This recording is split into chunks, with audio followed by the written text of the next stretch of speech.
Hello everyone, welcome to my channel KST mathematics by Sheetal Singh. कैसे हो आप सब और कैसी चल रही है आपकी तैयारियां? आप मुझे ज़रूर बताना कमेंट में लिख के कि आपकी तैयारियां कैसी चल रही हैं और क्या आपने अपना सब्जेक्ट पूरा रिवाइज कर लिया है। क्या आपने अपने मेन सब्जेक्ट जो है आपका पीजीटी मैथ की हम बात कर रहे हैं, जो आपका मेन सब्जेक्ट है, क्या आप उसके सारे क्वेश्चन लगा चुके हो? पीवाईक्यू के हर टॉपिक से रिलेटेड जितने भी क्वेश्चन आए हुए हैं, क्या आपने सारे प्रैक्टिस किए हैं? अगर किए हैं तो बहुत अच्छी बात, अगर नहीं किए हैं तो भी आप मुझे कमेंट सेक्शन में बताना। और आपको मैं बताती हूँ कि मैंने आपको जितने भी टॉपिक है ना, पीवाईक्यू जितने भी टॉपिक हैं उसके सारे इंपॉर्टेंट टॉपिक्स, जहाँ से 3-4 क्वेश्चन, किसी से 2-3 क्वेश्चन, किसी से 5 क्वेश्चन, किसी से 2 क्वेश्चन, मिनिमम 2 क्वेश्चन भी जहाँ से पूछे जाते हैं, मैंने सारे इंपॉर्टेंट टॉपिक्स के आपके लिए एक सीरीज़ बना रखी है जहाँ पे सारे के सारे पीवाईक्यू, उनसे रिलेटेड जितने भी पीवाईक्यू क्वेश्चन हैं, सारे उनके कॉन्सेप्ट, उनके फॉर्मूले, उनकी डेफिनेशन, मतलब उनके जितना भी जो भी आपका तरीका है कि किस तरीके से आपको अटैम्प्ट करना है, कौन से आप शॉर्ट टिक लगा सकते हैं, वो सब की मैंने आपको वीडियो बना के दे रखी है। आप मेरे चैनल को विजिट करना, और अगर आपकी अभी तक रिवीजन बाकी है तो आप एक बार जाके वो वीडियो ज़रूर देख लेना। मुझे लगता है कि अगर आप 1-1 घंटे की वो वीडियो है, ऑन एन एवरेज 1-1 घंटे की वीडियो अगर आप देख लेंगे तो आपके सारे पीवाईक्यू वहाँ से रिवाइज हो जाएंगे। जितने भी क्वेश्चंस आए हुए हैं सेम उसी तरीके के क्वेश्चंस पूछे जाते हैं, बस थोड़ा थोड़ा घुमा देते हैं, बाकी सेम वही सब टॉपिक्स हैं जो रिपीट हो रहे हैं सब्जेक्ट में, मेन सब्जेक्ट में, तो वो सारे क्वेश्चंस मैंने आपको वहाँ पे करा रखे हैं। आज हम करने वाले हैं मोस्ट इंपॉर्टेंट 50 क्वेश्चन। जो हमारा कॉमन मैथ आता है ना, उसमें कौन कौन से टॉपिक है जो रिपीट होते हैं। देखो, कंपाउंड इंटरेस्ट है आपका, सिंपल इंटरेस्ट है, प्रॉफिट एंड लॉस है आपका, इसके बाद आपका अपस्ट्रीम डाउनस्ट्रीम है, एक आपका एज का क्वेश्चन आता है, एक आपका जो है रिलेशन पे क्वेश्चन आता है, एक आपका एल्जेब्राइक आइडेंटिटी पे क्वेश्चन आता है, ठीक है, एक जो है आपका परसेंटेज पे आपका क्वेश्चन आता है, एक आपका शेयर्स वाला जो होता है ना, कितने शेयर्स डाले और किसने कितनी अमाउंट लगाई, वो उस पर भी एक क्वेश्चन आता है। एक आपका जो क्वेश्चन, 2 क्वेश्चन कई बार आपके पेपर में 2-2 क्वेश्चन पूछे गए हैं, वो किस पे पूछे गए हैं कि एरिया है या वॉल्यूम है। ये जो आपके सारे कॉन्सेप्ट है ना, एरिया वॉल्यूम वाले की, सर्कल का एरिया, इन सर्कल, सरकम सर्कल, ठीक है, कि हमारे मान लो सर्कल के अंदर जो है स्क्वायर है, सर्कल के अंदर ट्राइंगल है, तो उसका एरिया बताओ, उसका रेशो बताओ। एक आपका रेशो पे क्वेश्चन आता है ज़रूर से ज़रूर, ठीक है जी। तो ये आपके बहुत इंपॉर्टेंट टॉपिक है जो रिपीट हो रहे हैं, हर बार इन्हीं टॉपिक्स पे क्वेश्चन पूछे जाते हैं। तो देखो 40 नंबर, अगर हम ये सोच के चले कि हम, हमारा मेन सब्जेक्ट है, वहाँ से हम 40 नंबर अपने पक्के कर लेंगे, मतलब आपने इस तरीके से पढ़ा है कि आप ये सोच के चल रहे हो कि मैं यहाँ से 40 नंबर तो मुझे मेन सब्जेक्ट से लाने ही लाने हैं, ये आपका टारगेट है, ठीक है। तो आपका बहुत बढ़िया आपने सोच रखा अभी तक। अगर आपने ऐसा नहीं सोचा है तो आप एक बार फिर से रिविज़न कर लो, जो आपके टॉपिक्स बचे हुए हैं उनको जाके वीडियोज़ देखो और रिवाइज़ करो, ठीक है। दूसरी बात, हमारे मेन इंपॉर्टेंट टॉपिक क्या है, तो सीडीपी है। एक जो हमारा कॉमन मैथ है ना, ये हमारे लिए बहुत इंपॉर्टेंट है। जितना आपके लिए आपका मेन सब्जेक्ट इंपॉर्टेंट है, उतना आपके लिए ये भी इंपॉर्टेंट होना चाहिए, क्योंकि देखो यहाँ से हमारे 20 नंबर बन रहे हैं, और 20 नंबर बहुत बड़ी बात है, 20 नंबर बनना, ठीक है। और ऐसा नहीं है कि हमें इनमें तुक्के मारने की ज़रूरत है, हम इनको समझ के भी कर सकते हैं, क्योंकि हम अगर हमारा मैथ ही पढ़ते आ रहे हैं तो इनको भी अगर हम एक बार प्रैक्टिस कर लेंगे तो हम आसानी से वहाँ अटैम्प्ट कर सकते हैं। सिर्फ हमें छोटे छोटे फॉर्मूले जो हैं, जो रिवाइज करने हैं, उनको रिवाइज करने में कितनी देर लगेगी? अगर आप पूरी वीडियो देखेंगे तो आपके सारे फॉर्मूले रिवाइज हो जाएंगे, है ना। फिर बची सीडीपी की अगर मैं बात करूँ तो सीडीपी की अगर आपने अभी तक ये सोच के चल रहे हो कि हमने बीएड कर लिया है तो हम सीडीपी आराम से कर लेंगे, तो आप बहुत बड़ी गलती कर रहे हो। सीडीपी को छोड़ना सबसे बड़ी गलती है। सीडीपी यहाँ पे बहुत इंपॉर्टेंट प्ले करती है, इसका रोल जो है बहुत इंपॉर्टेंट है। यहाँ पे 30 नंबर की सीडीपी आती है, तो अगर आप 30 नंबर सोच के चलोगे कि हम तुक्के मार के 30 नंबर ले आएंगे, तो अगर आप तुक्के मारोगे तो आपके 10 से 12 नंबर ही आ पाएंगे, 30 नंबर तो नहीं आ पाएंगे। अगर आप इसकी मैराथन वीडियो देख लोगे, यूट्यूब पे बहुत सारी मैराथन वीडियो पड़ी हुई हैं, निशा शर्मा की देख लो, अचीवर्स अकेडमी से, तो अगर आप उन मैम की देखोगे तो आपके ये मान लो आपके यहाँ से 25 से 26 नंबर मैक्सिमम, 25 से 26 मिनिमम भी मान लो, आप आराम से ले आ सकते हो वहाँ से, ठीक है जी। और ये ऐसा टॉपिक है जिसको अगर हम थोड़ा समझ के भी क्वेश्चन अटैम्प्ट करेंगे तो हमारे क्वेश्चन आराम से हो जाएंगे। फिर हम बात करते हैं जीके की। जीके के 10 नंबर के क्वेश्चन आते हैं, 10 नंबर के क्वेश्चन हमारे जीके के आते हैं। तो ये भी ये सोचो कि अगर आपने अभी तक, आप हरियाणा में रह रहे हो तो आपको इतना पता ही होगा कि कौन से डिस्ट्रिक्ट में क्या फेमस है, कहाँ कौन सी चीज़ होती है, तो थोड़ा बहुत यहाँ पे भी आपको आइडिया होगा। तो उस थोड़े बहुत आइडिया से भी आप मान लो 2-4 नंबर तो ले आओगे, बाकी बचे आप तुक्के मार देना, क्या पता वहाँ से और अच्छे नंबर आ जाए ना। फिर बच गया हमारा हिंदी और इंग्लिश। हिंदी और इंग्लिश को अगर आप चाहते हो कि हम थोड़ा रिवाइज़ कर लें तो आप रिवाइज़ कर सकते हो, कोई मैराथन वीडियो देख लो जहाँ से, या फिर आप एक काम करो, इन दोनों की जो इंपॉर्टेंट चीज़ें हैं, देखो एक तो पैसेज आता है, पैसेज तो वैसे ही हो जाएगा, उसके लिए कुछ करना ही नहीं। और अगर आप चाहते हो कि हम थोड़ा बहुत रिवाइज़ करें तो जो इनके इंपॉर्टेंट टॉपिक्स हैं उनको उठा लो और एक बार एक दिन बैठ के पढ़ लो। सुबह हिंदी पढ़ो, शाम को इंग्लिश पढ़ो, बात खत्म, एक दिन में ही, ठीक है। चलो अब हम अपने इंपॉर्टेंट क्वेश्चंस करते हैं, और ज़्यादा स्ट्रेस आपको लेना नहीं है, रिलैक्स रहो। एक हफ्ता बचा हुआ है अभी भी, एक हफ्ता भी बहुत बड़ी बात होती है किसी पेपर को करने की रिवीजन करने के लिए, ठीक है। तो एक हफ्ते में आप अपनी रिवीजन जो है उसको अच्छे से कर लो। ये नहीं कि मान लो कोई ऐसा टॉपिक है जहाँ से 4-5 क्वेश्चन आ रहे हैं और आपने वही छोड़ दिया, आप उस टॉपिक में घुसे हुए जहाँ से 2 या 3 नंबर का आ रहा है, तो फिर आप बहुत बड़ी गलती करो। ऐसी गलती मत करना। पहले ये एनालाइज करना बहुत ज़रूरी है कि कहाँ से कितने नंबर का पूछा जा रहा है। जहाँ से ज़्यादा नंबर का पूछा जा रहा है उसको ज़रूर करना चाहिए, और जो ऐसे टॉपिक्स हैं जो आसान हैं, जिनको थोड़ा सा पढ़ के भी हमारे क्वेश्चन आराम से हो जाएंगे, तो उनको भी तवज्जो देनी चाहिए। कुछ टॉपिक ऐसे हैं कि जहाँ से क्वेश्चन तो आते हैं, जैसे 3 क्वेश्चन आगे, 4 क्वेश्चन या 2 क्वेश्चन आगे, लेकिन वो टॉपिक ऐसे हैं कि उनको आपको बहुत डिटेल में पढ़ने की ज़रूरत है, MSc के लेवल का भी पढ़ने की ज़रूरत है। तो मैं मानती हूँ कि आप उन टॉपिक्स में ना घुसें, क्योंकि अब ये टाइम नहीं है इन चीज़ों को पढ़ने का। अब वो टाइम है जब हम अपना इंपॉर्टेंट जो टॉपिक्स हैं, इंपॉर्टेंट पार्ट्स हैं, सिर्फ उनको रिवाइज़ करें। ठीक है, चलिए पेन कॉपी उठा लीजिए और बैठ जाइए रिवाइज़ करने के लिए मेरे साथ साथ। अगर आप प्रैक्टिस कर लेंगे 50 क्वेश्चन, अगर आप एक वीडियो देख के 50 क्वेश्चन प्रैक्टिस कर लेंगे, और वो भी PYQ के, तो आपको क्या लगता है, हो नहीं जाएंगे आपके नंबर? पक्के हो जाएंगे ना। चलिए उठा लीजिए कॉपी पेन, अपने हथियार उठा लो और लग जाओ काम पे। ठीक है, इस क्वेश्चन में पूछा है हमें, सेलिंग प्राइस दिया है 6 पेन का और जो इक्वल टू है कॉस्ट प्राइस टू 8 पेन। हमें प्रॉफिट और लॉस परसेंटेज बतानी है। जब आपको ये दिया हो ना कि एक्स चीज़ों का SP जो है वो Y चीज़ों के CP के बराबर है, कुछ इस तरह के क्वेश्चन आपको दिए हों, तो आप सीधा सीधा इनको इसी फॉर्म में लिख दो। इसी फॉर्म में लिख दो। कैसे? देखो, हमें दिया है कि 6 पेन का SP जो है किसके बराबर है? 8 पेन के CP के। ठीक है, अब दूसरी बात आपको इसमें क्या ध्यान रखनी है कि जब भी हम प्रॉफिट या लॉस निकालते हैं ना, तो वो हम CP पे निकालते हैं। नीचे हमारा क्या आता है? CP आता है। तो आपको क्या करना है, यहाँ से फ्रैक्शन फॉर्म बनानी कि नीचे हमारा CP आ जाए। तो इसका मतलब मैं क्या करूँ, मैं SP बाई अगर CP कर दूँ तो उसकी वैल्यू क्या आएगी आप मुझे बताओ? 8/6 आएगी, है ना। 8/6 आएगी तो मतलब ये हमारे पास क्या आ जाएगा? 4/3 आ जाएगा। अब आपको ये शॉर्ट ट्रिक है, आपको यहाँ से क्या समझना है कि आपने 3 रुपये की कोई चीज़ ली थी, मेरा नीचे CP है ऊपर SP है, 3 रुपये की कोई चीज़ ली थी और उस 3 रुपये का फिर SP 4 आ रहा है, तो इसका मतलब आपके पास 1 जो रुपया है वो बढ़ गया। मतलब ठीक है, 1 रुपया बढ़ गया तो इसका मतलब आपके पास प्रॉफिट हो रहा है ना। अगर 3 रुपये की चीज़ ली और 4 रुपये में बेची तो इसका मतलब 1 रुपये का फ़ायदा हो गया। 1 रुपये का फ़ायदा हो गया तो मतलब सबसे पहली बात तो हमारे पास प्रॉफिट आएगा। तो जो लॉस वाले ऑप्शन है वो दोनों गलत हो जाएंगे। अब प्रॉफिट आएगा कितना? 3 की चीज़ 4 में बेची तो 1 का फ़ायदा हुआ, तो इसका मतलब प्रॉफिट कितना हो गया? 1 हो गया। अब प्रॉफिट परसेंट निकालना है तो किस पे निकालेंगे? CP पे निकालेंगे। CP मेरा क्या है? यहाँ से हमारा 3 है CP। ठीक है, 3 लिखो, इंटू क्या करो? इंटू 100 कर दो। 100 कर दो, 100 को डिवाइड कर दो 3 से, कितना आएगा जी? 33, 1/3% आ गया आपका आंसर। कुछ भी नहीं करना आपको। जब भी आपको इस तरीके से क्वेश्चन पूछे, और ये जो क्वेश्चन है ना, ये 2-3 बार पूछा गया ऐसा। ठीक है, तो इसको याद कर लेना। जब भी आपको ऐसे दिया कि X चीज़ों का SP जो है Y चीज़ों के CP के बराबर है, तो कुछ मत सोचो, जैसा दिया है वैसा लिख दो, नीचे CP ले आओ, फिर चेक करो। अगर जैसे यहाँ पे तो 4/3 आ गया तो हमें पता चल गया कि हमें 1 का फ़ायदा हो रहा है। अगर आपके पास इस तरीके से आ जाता 3/4 आ जाता इसका आंसर, तो इसका मतलब 4 रुपये की चीज़ खरीदी और 3 रुपये में बेची, तो इसका मतलब मेरे पास तो भाई 1 रुपये का नुकसान हो गया, है ना। मैं तो 4 रुपये में खरीद के लाया था, 3 रुपये में बेचनी पड़ रही, तो मतलब 1 रुपया मेरा तो नुकसान में चला गया। तो 1 नुकसान में चला गया तो मतलब लॉस होगा। तो कितने का लॉस हुआ? 1 का लॉस हुआ। और कितने पे लॉस हुआ? 4 पे लॉस हुआ। तो इसका मतलब फिर मेरे पास 25% का लॉस हो जाएगा। ठीक है, समझ आ गया आपको? नेक्स्ट क्वेश्चन देखो, अपस्ट्रीम और डाउनस्ट्रीम का आ गया। मैंने जितने भी टॉपिक आपको बताए ना, सब पे क्वेश्चन आए हुए हैं, तो आप ज़रूर प्रैक्टिस कर लो। वीडियो को स्किप ना करके सारे क्वेश्चंस को एक बार प्रैक्टिस कर लो। अगर आप पेन कॉपी भी उठाने का आलस कर रहे हो तो एक बार वीडियो को देख लो, ध्यान से समझ लो कि किस क्वेश्चन में मैडम क्या कर रही हैं। ठीक है, रिवीजन हो जाएगी आपकी, और आपके जो है नंबर यहाँ से पक्के होने वाले हैं। एक बार रिवीजन करने से ही आपके नंबर पक्के हो जाएंगे। देखो, आपको अपस्ट्रीम डाउनस्ट्रीम में 2-4 फॉर्मूले होते हैं हमारे पास। एक तो क्या होता है कि हमें जो है कई बार पूछेगा, यहाँ पे पूछा स्पीड ऑफ वाटर बताओ।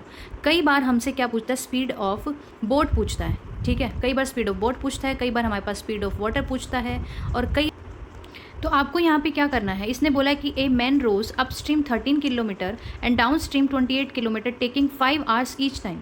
दोनों बार उसको 5 घंटे लग रहे हैं। ठीक है, तो उसका कितना अपस्ट्रीम कर रहा है? वो 13 किलोमीटर कर रहा है। ठीक है जी, और डाउन स्ट्रीम कितना कर रहा है? 28 किलोमीटर कर रहा है। टाइम हमारे पास दोनों केसेस में कितना है? 5 घंटे 5 घंटे। तो इसका मतलब हम स्पीड निकालेंगे तो फर्स्ट केस में हमारी स्पीड, मतलब मेरी अपस्ट्रीम है, यू लिख रही हूँ, डाउन स्ट्रीम को D लिख रही हूँ। ठीक है, अपस्ट्रीम की स्पीड मेरी क्या आएगी? डिस्टेंस अपॉन टाइम, मतलब 13/5। ठीक है, डाउन स्ट्रीम की स्पीड कितनी आएगी? 28/5 डिस्टेंस अपॉन टाइम। ठीक है जी, आगे आपको समझ में। अब आपको ये समझ नहीं आएगा कि हम स्पीड ऑफ वाटर कैसे निकालेंगे। फिर ये तो स्पीड जो है अपस्ट्रीम की डाउन स्ट्रीम की आ गई, फिर वाटर की कैसे निकालेंगे? देखो, अगर आपको वाटर की स्पीड निकालनी है तो उसके लिए फॉर्मूला होता है D - U/2।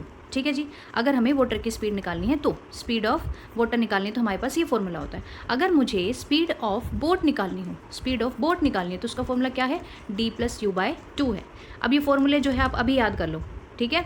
वाटर की निकालनी है तो डाउन स्ट्रीम माइनस अपस्ट्रीम करो, डिवाइडेड बाय 2 कर दो। तो डाउन स्ट्रीम कितना है मेरा डाउन स्ट्रीम 28/5, ठीक है। डाउन स्ट्रीम की स्पीड कितनी है 28/5 है, माइनस अपस्ट्रीम की स्पीड कितनी है 13/5 है, उसको डिवाइड कर दो 2 से। तो आपका कितना आंसर आ जाएगा यहाँ से 15/5, 15/5 आएगा यहाँ से। तो मतलब मेरा कितना आ गया 3 और नीचे था 2, ठीक है। तो ये हो गया 3/2, 3/2 आ गया मेरा 3/2। तो मतलब कितने किलोमीटर पर आवर की स्पीड हो गई, 3/2 को हम क्या लिखेंगे 1.5 घंटा, ठीक है। आंसर आ गया आपको समझ में यहाँ से। अगर बोट की स्ट्रीम निकालनी होती दोनों को ऐड करो, 2 से डिवाइड कर दो। नेक्स्ट क्वेश्चन आ गया हमारा, the least square number which divisible by 8, 15, 24। इस टाइप के क्वेश्चन आपसे पूछे जाते हैं। ये हमारा एलसीएम का क्वेश्चन है, ठीक हो। देखो कैसे समझोगे आप इसको। हमें पूछा है एक ऐसा स्क्वायर नंबर बताना है, इस बात को आप ध्यान रखना कि इसमें स्क्वायर नंबर पूछा है। तो सबसे पहले 120 तो यहाँ से वैसे ही कट जाएगा, है ना। 1800 भी यहाँ से वैसे ही कट जाएगा। बच के मेरे पास दो ऑप्शन, जो ये भी एक स्क्वायर नंबर है, ये भी एक स्क्वायर नंबर है। अब हम कैसे समझे कि इन दोनों में से क्या आएगा। तो देखो उसके लिए आप क्या करो, हमें एक स्क्वायर नंबर निकालना है जो 8, 15 और 24 तीनों से डिवाइड हो रहा है। तीनों से डिवाइड हो रहा है आपका नंबर। सबसे पहले एक तो ऑप्शन आपके पास ये है कि आप इन तीनों से आप इन नंबर्स को डिवाइड करके देख लो। लेकिन अगर आप ऐसा नहीं करना चाहते, टाइम वेस्ट ना करके, आप एक बढ़िया ट्रिक लगाओ कि आप इन तीनों का जो एलसीएम आएगा, जो लीस्ट कॉमन मल्टीपल आएगा इन नंबर्स का, तो वो जो लीस्ट कॉमन मल्टीपल होगा उसको ये तीनों डिवाइड करेंगे। ये तो बेसिक सी बात है कि जो नंबर्स का एलसीएम होता है वो नंबर अपने एलसीएम को डिवाइड करते हैं, क्योंकि वो उनका मल्टीपल ही तो होता है। तो 8, 15 और 24 का एलसीएम क्या आएगा, 8, 15 और 24 का एलसीएम क्या आएगा। देखो एक तरीका ये होता है एलसीएम निकालने का कि जो सबसे बड़ा नंबर है ना, चेक करो कि वो छोटे सारे नंबर से डिवाइड हो रहा है क्या। देखो 8 जो है वो 24 को डिवाइड कर रहा है, तो इसके लिए तो 8 हमारा, इसको हटा दो आप, बच गया फिर मेरा 15। 15 24 को डिवाइड नहीं करता। 15 के फैक्टर प्राइम फैक्टर्स क्या आएंगे 3 गुना 5, और 24 के हमारे प्राइम फैक्टर्स क्या आ रहे हैं 3 गुना 2 की पावर 3, ठीक है। ये मेरा वैसे भी 2 की पावर 3 है। तो यहाँ से फिर मेरा एलसीएम क्या आ रहा है 2 की पावर 3 गुना 3 की पावर गुना 3 और गुना 5, ये आ रहा है मेरा एलसीएम। ये मेरा एलसीएम आ रहा है जो कितना बनेगा 120 बनेगा। ये एलसीएम आ गया। अब ये तीनों नंबर्स क्या हैं, इस एलसीएम को डिवाइड करेंगे। लेकिन हमें चाहिए स्क्वायर नंबर। बहुत सारे बच्चे क्या करेंगे, एलसीएम निकालेंगे, 120 देखेंगे और टिक कर देंगे। वो क्वेश्चन को ढंग से पढ़ेंगे ही नहीं कि क्वेश्चन में क्या पूछा था, स्क्वायर नंबर पूछा था। तो स्क्वायर नंबर निकालने के लिए आप ये बात हमेशा याद रखना कि जब भी आपका प्राइम फैक्टराइजेशन किसी नंबर का लिखा हो और उसको आपको एक स्क्वायर नंबर बनाना है, तो जो हमारे प्राइम नंबर्स होते हैं ना, उनकी पावर हमेशा क्या होनी चाहिए, इवन होनी चाहिए। उनकी पावर क्या होनी चाहिए, हमेशा इवन होनी चाहिए। देखो यहाँ पे भी ऑड है, यहाँ पे भी एक पावर है, यहाँ पे भी एक पावर है। तो हमें क्या करना पड़ेगा, इन पावर्स को इवन बनाना पड़ेगा। इवन बनाने के लिए मैं क्या करूँ, यहाँ मुझे 3 से 4 बनाना है तो मैं 2 की पावर 1 से मल्टीप्लाई करूँगी। यहाँ 1 से 2 बना दूंगी तो मतलब 3 से मल्टीप्लाई कर दो। यहाँ 5 की पावर 1 है तो 5 से मल्टीप्लाई कर दो, ठीक है। ये मल्टीप्लाई करेंगे हम किसको, ये टोटल कितने बन रहे हैं 120, तो मतलब मैं 120 को इनसे मल्टीप्लाई कर दूँ। तो ये कितना बन गया 3 दूनी 6, 6 पंजे 30 और 12 3 36। तो हमारा आंसर क्या आ जाएगा यहाँ से 3600, ठीक है। इस टाइप के क्वेश्चन आप, एक और क्वेश्चन देखो आपका आएगा यहाँ आगे, वो भी इसी तरीके से आपको वहाँ पे परफेक्ट स्क्वायर बनाना है प्राइम फैक्टराइजेशन से, ठीक है। ये जो ट्रिक आप याद रखना कि कोई भी स्क्वायर नंबर है तो उसकी जो प्राइम फैक्टराइजेशन आएगी उसकी पावर्स हमेशा इवन होती हैं, ऑड नहीं होती हैं कभी भी, ठीक है जी। अगर आपको मेरी वीडियो पसंद आ रही है तो चैनल को सब्सक्राइब करना ना भूलें और वीडियो को लाइक भी ज़रूर कर देना, और ज़रूर कमेंट करके लिखना कि आपको मेरा पढ़ाया हुआ समझ आ रहा है, कैसा लग रहा है आपको वीडियो देख के, कॉन्फिडेंस लेवल आपका बूस्ट हो रहा है या फिर आपको थोड़ी नर्वसनेस हो रही है, तो मैं उसके लिए भी आपको गाइड करूँगी। आप मुझे कमेंट में ज़रूर लिखना। अब ये क्वेश्चन है हमारा कंपाउंड इंटरेस्ट का, ठीक है। ये हमारा क्वेश्चन कंपाउंड इंटरेस्ट का है। बहुत बच्चे ये सोचते हैं कि हम कंपाउंड इंटरेस्ट का फॉर्मूला याद कर लेते हैं, सिंपल इंटरेस्ट का फॉर्मूला याद कर लेते हैं और हमारे क्वेश्चन आसानी से हो जाएंगे।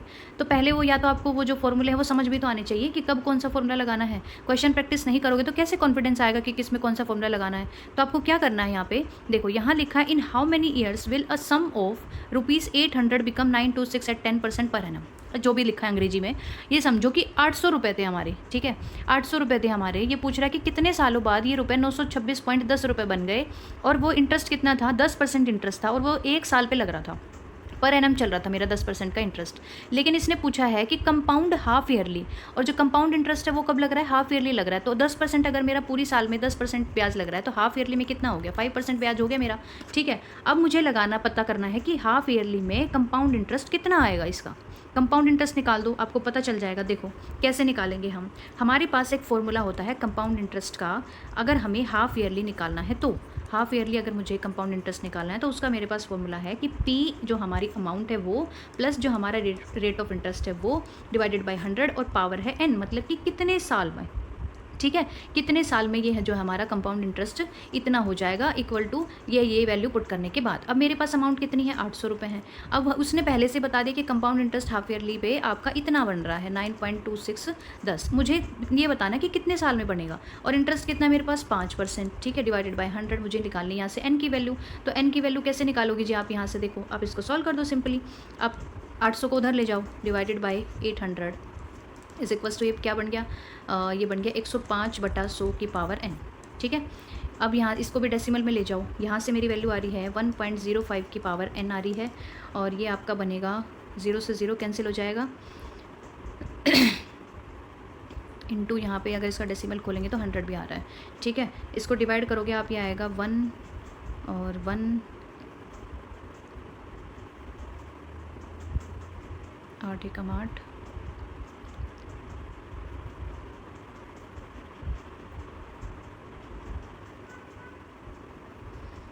ये जो है आपका नंबर बन रहा है 926/9261, ठीक है, और डिवाइडेड बाय नीचे बन रहा है 8000, ठीक।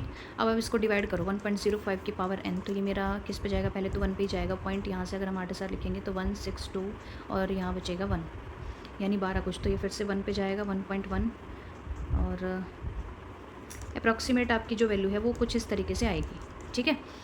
तो इसका मतलब अभी इसकी कितनी पावर करें कि ये नंबर आ जाए, हमें ये देखना है कितनी पावर करें कि ये नंबर आ जाए। तो आप देखो 105 को जब आप 105 से मल्टीप्लाई कर रहे हो तो कितना आ रहा है यहाँ पे 25, 5 और ये 0 0 0 और ये बन रहा है मेरा 105, ठीक है। 105 तो मतलब मेरा यहाँ पे 5, 25, 10, 1 1 कुछ इस तरीके से बन रहा है, इसके बराबर तो आया नहीं, तो इसका मतलब मैं एक और बार मल्टीप्लाई करके देखूँगी। अगर आप एक और बार मल्टीप्लाई करेंगे ना तो ये इसके बराबर ही आ जाएगा, ठीक है जी।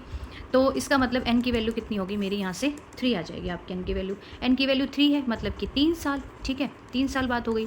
लेकिन इसने पूछा था हाफ ईयर्स, हम हाफ ईयरली की बात कर रहे थे, तो इसका मतलब ये क्या है, 3 हाफ ईयर्स है। 3 हाफ ईयर्स का मतलब आप इसको 3 टुकड़ों में तोड़ दो, 3 टुकड़ों में तोड़ोगे तो कितने साल हो गए टोटल, 1.5 साल हो गया, ठीक है। 1.5 साल में जो आपके 800 रुपये हैं वो 926.10 रुपये बन जाएंगे, अगर आपका 5% का ब्याज लग रहा है, कंपाउंड इंटरेस्ट लग रहा है तो, ठीक है। क्लियर हो गया क्वेश्चन। ये लो भाई, कैसा क्वेश्चन बनाया, फेल होने की बातें चल रही हैं, दूसरे नेगेटिव। देखो 68 नंबर क्वेश्चन हमारा दिया है, इन एन एग्जामिनेशन 27% जो स्टूडेंट है वो फेल हो गए हमारे इंग्लिश में, ठीक है। हम मान लो हमारे इंग्लिश में कितने फेल हो गए, 27, ठीक है। और उसके बाद हमारे साइंस में भी फेल हुए हैं, साइंस में फेल हुए हैं 38 बच्चे, 38%, परसेंट नहीं लेके हम सीधा ऐसे ही मान लेते हैं क्योंकि लास्ट में परसेंट में ये आंसर आ रहा है। फिर 19% ऐसे हैं जो दोनों में फेल हो गए, दोनों में फेल हो रहे हैं हमारे कितने बच्चे हैं, 19 बच्चे, ठीक है। तो ये पूछ रहा है कि आप ये बताओ percentage of passed in both subject, दोनों में जो पास हो गए हों वो बताओ। अगर आप ये निकाल लो कि एटलीस्ट एक में कितने बच्चे फेल हुए हैं, अगर आप वेन डायग्राम बनाओगे ना इसका तो कुछ इस तरीके से बनेगा, 27 जो है आपके इंग्लिश में फेल हो गए, और 38 जो है आपके साइंस में फेल हो गए, और 19 जो है आपके दोनों में फेल हो रहे हैं, ठीक है। 19 जो है दोनों में फेल हो रहे हैं। तो आप ये पता कर लो, इसने पूछा है वो बच्चे बताने हैं जो दोनों सब्जेक्ट में पास हो रहे हैं। कुछ बच्चे क्या करेंगे कि दोनों सब्जेक्ट में जो फेल हो रहे हैं ना वो माइनस कर देंगे, ठीक है। माइनस किस में से कर देंगे, टोटल में से 27 + 38 करेंगे, -19 करेंगे, बोलेंगे कि हाँ यही आएगा हमारा आंसर। नहीं, वो बहुत बड़ी गलती कर दोगे आप। हमें निकालना कि वो बच्चे जो दोनों में पास हुए हैं, तो इसका मतलब ये नहीं कि जो दोनों में फेल हुए उसको माइनस कर दो, नहीं। हम ये देखेंगे कि एटलीस्ट एक में कितने बच्चे फेल हो रहे हैं।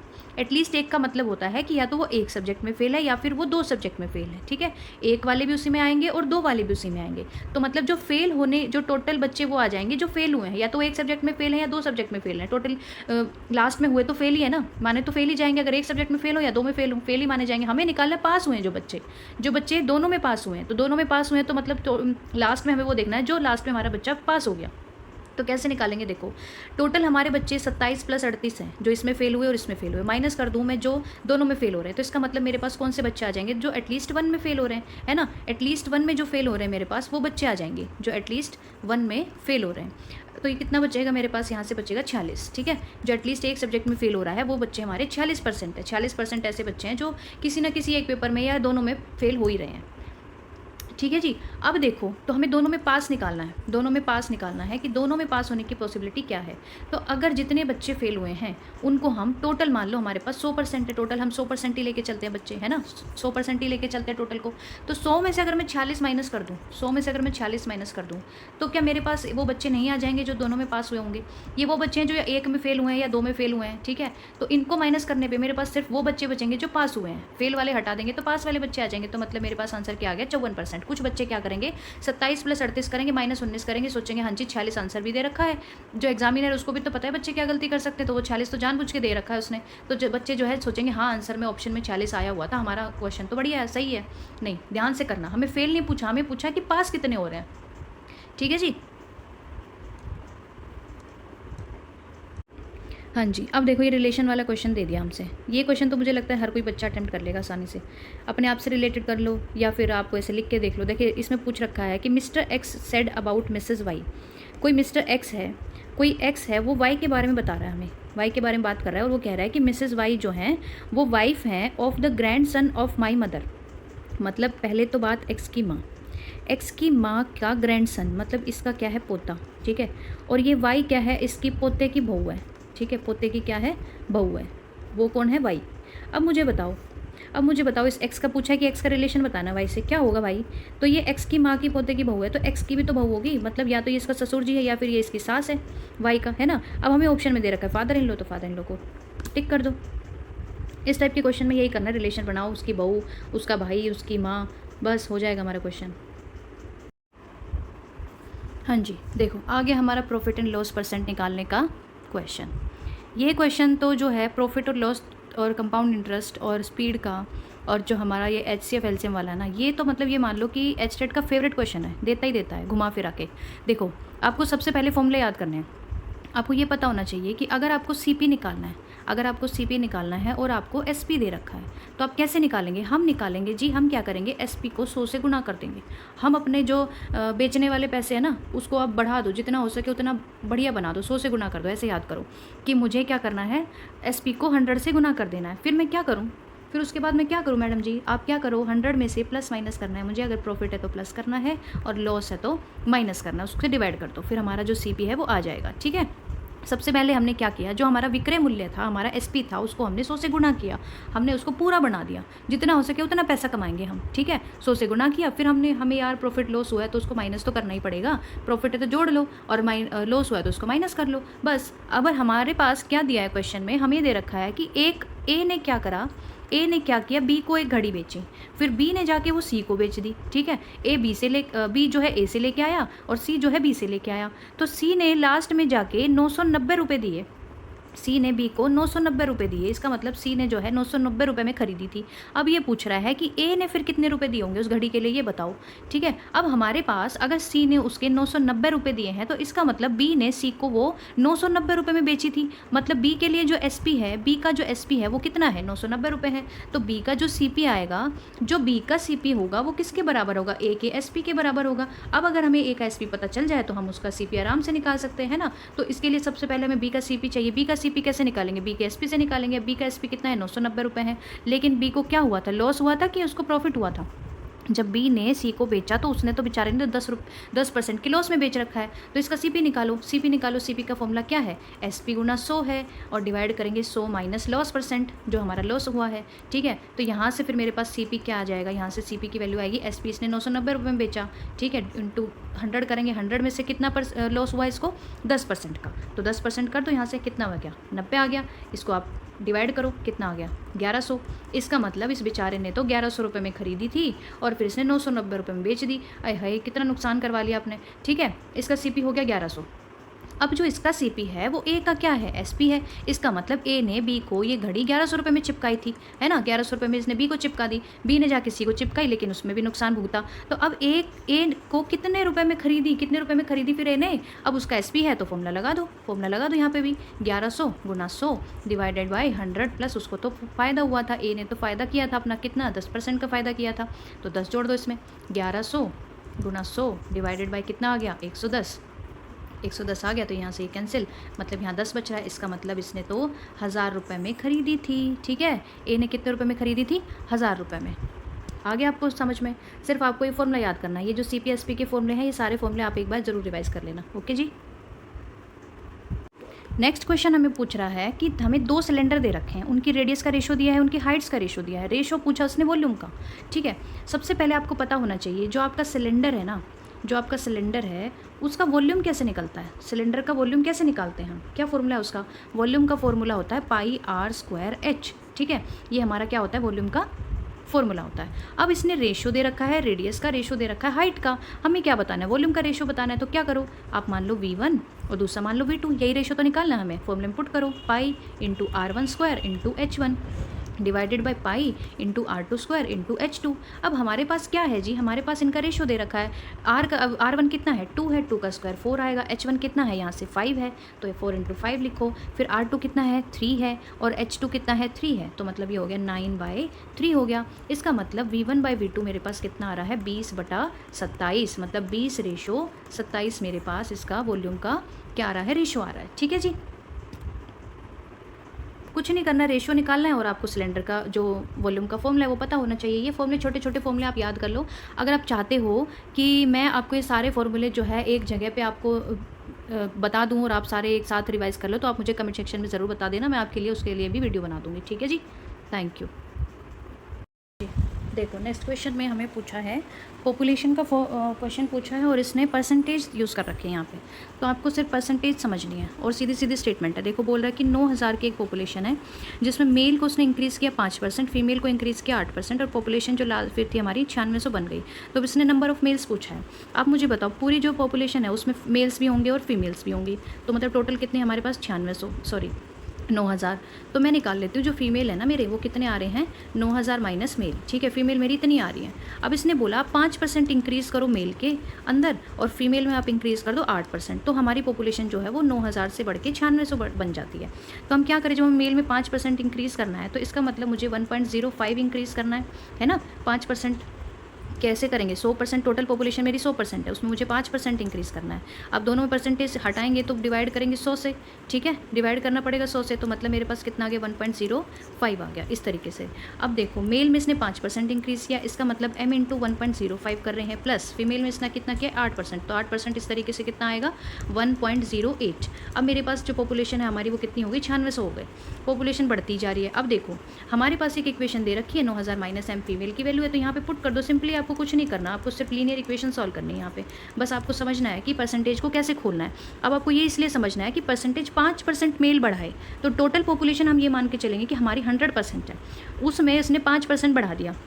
5% बढ़ा दिया तो 100% में जब 5% बढ़ाया तो जब हम इसको नॉर्मल लिखेंगे तो कैसे लिखेंगे, इसका मतलब हमें परसेंटेज खोलनी पड़ेगी, वो करेंगे हम डिवाइड बाय 100। तो ये हमारी कितने हमारे मेल्स आ गए 1.05, हमारे कुछ इस तरीके से हमारे मल्टीपल बन रहे हैं। ठीक है, मेल्स के मल्टीपल बन रहे हैं।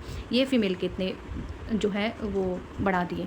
तो अब आप देखो यहाँ पे फीमेल की जगह पे अगर मैं लिख दूँ 9000 माइनस m और इंटू कर दूँ 1.08 इज इक्वल टू कर दूँ 9600। जब आप इस लीनियर इक्वेशन को सॉल्व करोगे, मतलब m की वैल्यू निकालोगे ना, तो आपकी m की वैल्यू 4000 आएगी। मतलब जो हमारे मेल थे, नंबर ऑफ़ मेल्स कितने हुए फिर हमारे 4000 हो गए। ओके जी, आपको एग्जाम में ये भी समझना है कि कौन सा क्वेश्चन आपको अटेम्प्ट करना है, कौन सा क्वेश्चन आपको बिना अटेम्प्ट करे उसका गोला बनना है। ये भी चीज़ आपको पता होनी चाहिए। ये नहीं कि हर क्वेश्चन को अटेम्प्ट करने बैठ जाओ। अब जैसे ये जो मैं क्वेश्चन करा रही हूँ, ये सारे क्वेश्चन ऐसे हैं कि आप इनको अटेम्प्ट कर सकते हो। ठीक है, मैं आपको वो क्वेश्चन भी बताऊँगी जो आप अटेम्प्ट नहीं कर पाओगे। देखो कैसे, कि जो अटेम्प्ट नहीं हो पा रहे ना, अगर आधा मिनट से भी ज़्यादा आपको लग रहा है कि हाँ भाई नहीं समझ में आ रहा कुछ भी, पूरी स्टेटमेंट को 2-3 बार पढ़ लिया, कुछ समझ नहीं आ रहा क्या करना है, तो छोड़ दो। उस पर अटक मत जाना कि एक ही क्वेश्चन में अटके रह जाओ, नहीं हम तो पूरे 20 के 20 नंबर लाएंगे कॉमन मैथ में, ऐसी गलती मत कर देना। ठीक है, हमें ये भी तरीका आना चाहिए कौन सा क्वेश्चन हमें अटेम्प्ट करना है और कौन सा क्वेश्चन छोड़ना है। छोड़ना भी बहुत इंपॉर्टेंट चीज़ होती है पेपर के लिए। ये नहीं उसमें अटके रह जाओ और फिर बाद में देखो कि अरे यार इतने सारे क्वेश्चन थे जो मैं इजीली अटेम्प्ट कर सकती थी या कर सकता था। तो वो गलतियाँ मत करना। पेपर में बहुत स्मार्टली हमें एक्ट करना पड़ता है, तभी हमारे पेपर क्लियर होते हैं। The average of 9 consecutive number is n। 9 consecutive number बोल रहा है जिनका एवरेज इसने n दे रखा है। अब ये बोल रहा है कि मैं अगले 2 नंबर भी ऐड कर दूँ ना, अगर उसमें next 2 numbers are also included, तो हमारा जो नया एवरेज है वो सेम रहेगा या 1 से बढ़ जाएगा या 1.5 से बढ़ जाएगा या 2 से बढ़ जाएगा, हमें ये बताना है। अब देखो इसमें तुक्का तो मार नहीं सकते हम, है ना। अब देखो 9 नंबर्स का एवरेज है, मान लो मैं लेती हूँ n-4 से, मैं n-4 से जा रही हूँ ये हो गया n-3, फिर उसके बाद आएगा n-4, तो ये 4 इधर, फिर बीच में एक n, फिर ये 4 इधर, 9 नंबर हो गए मेरे, ठीक है। अब मैं इनका एवरेज निकालूँ, इनका एवरेज निकालेंगे तो 9 से डिवाइड करेंगे और सबको क्या कर देंगे, सबको हम जोड़ देंगे, तो उसकी वैल्यू इसने n दे रखी है। इसका मतलब ये जो सारे नंबर्स हैं इनको मैं जब जोड़ रही हूँ, इन सारे नंबर्स को मैं जोड़ रही हूँ, तो उसकी वैल्यू कितनी आ रही है, 9n आ रही है, ठीक है। अब मैं इसमें 2 नंबर और मुझे ऐड करने हैं, कर दो ऐड, 9n प्लस क्या करेंगे n+4 के 4 सॉरी प्लस आएगा यहाँ पे, n+4 के बाद क्या आएगा n+5, उसके बाद आएगा n+6। इनका फिर एवरेज कितना बोल रहा है ये बोल रहा है कि दोनों नंबर को भी ऐड कर दो, तो फिर एवरेज बताना है सेम रहेगा क्या, बढ़ेगा या घटेगा या क्या होगा।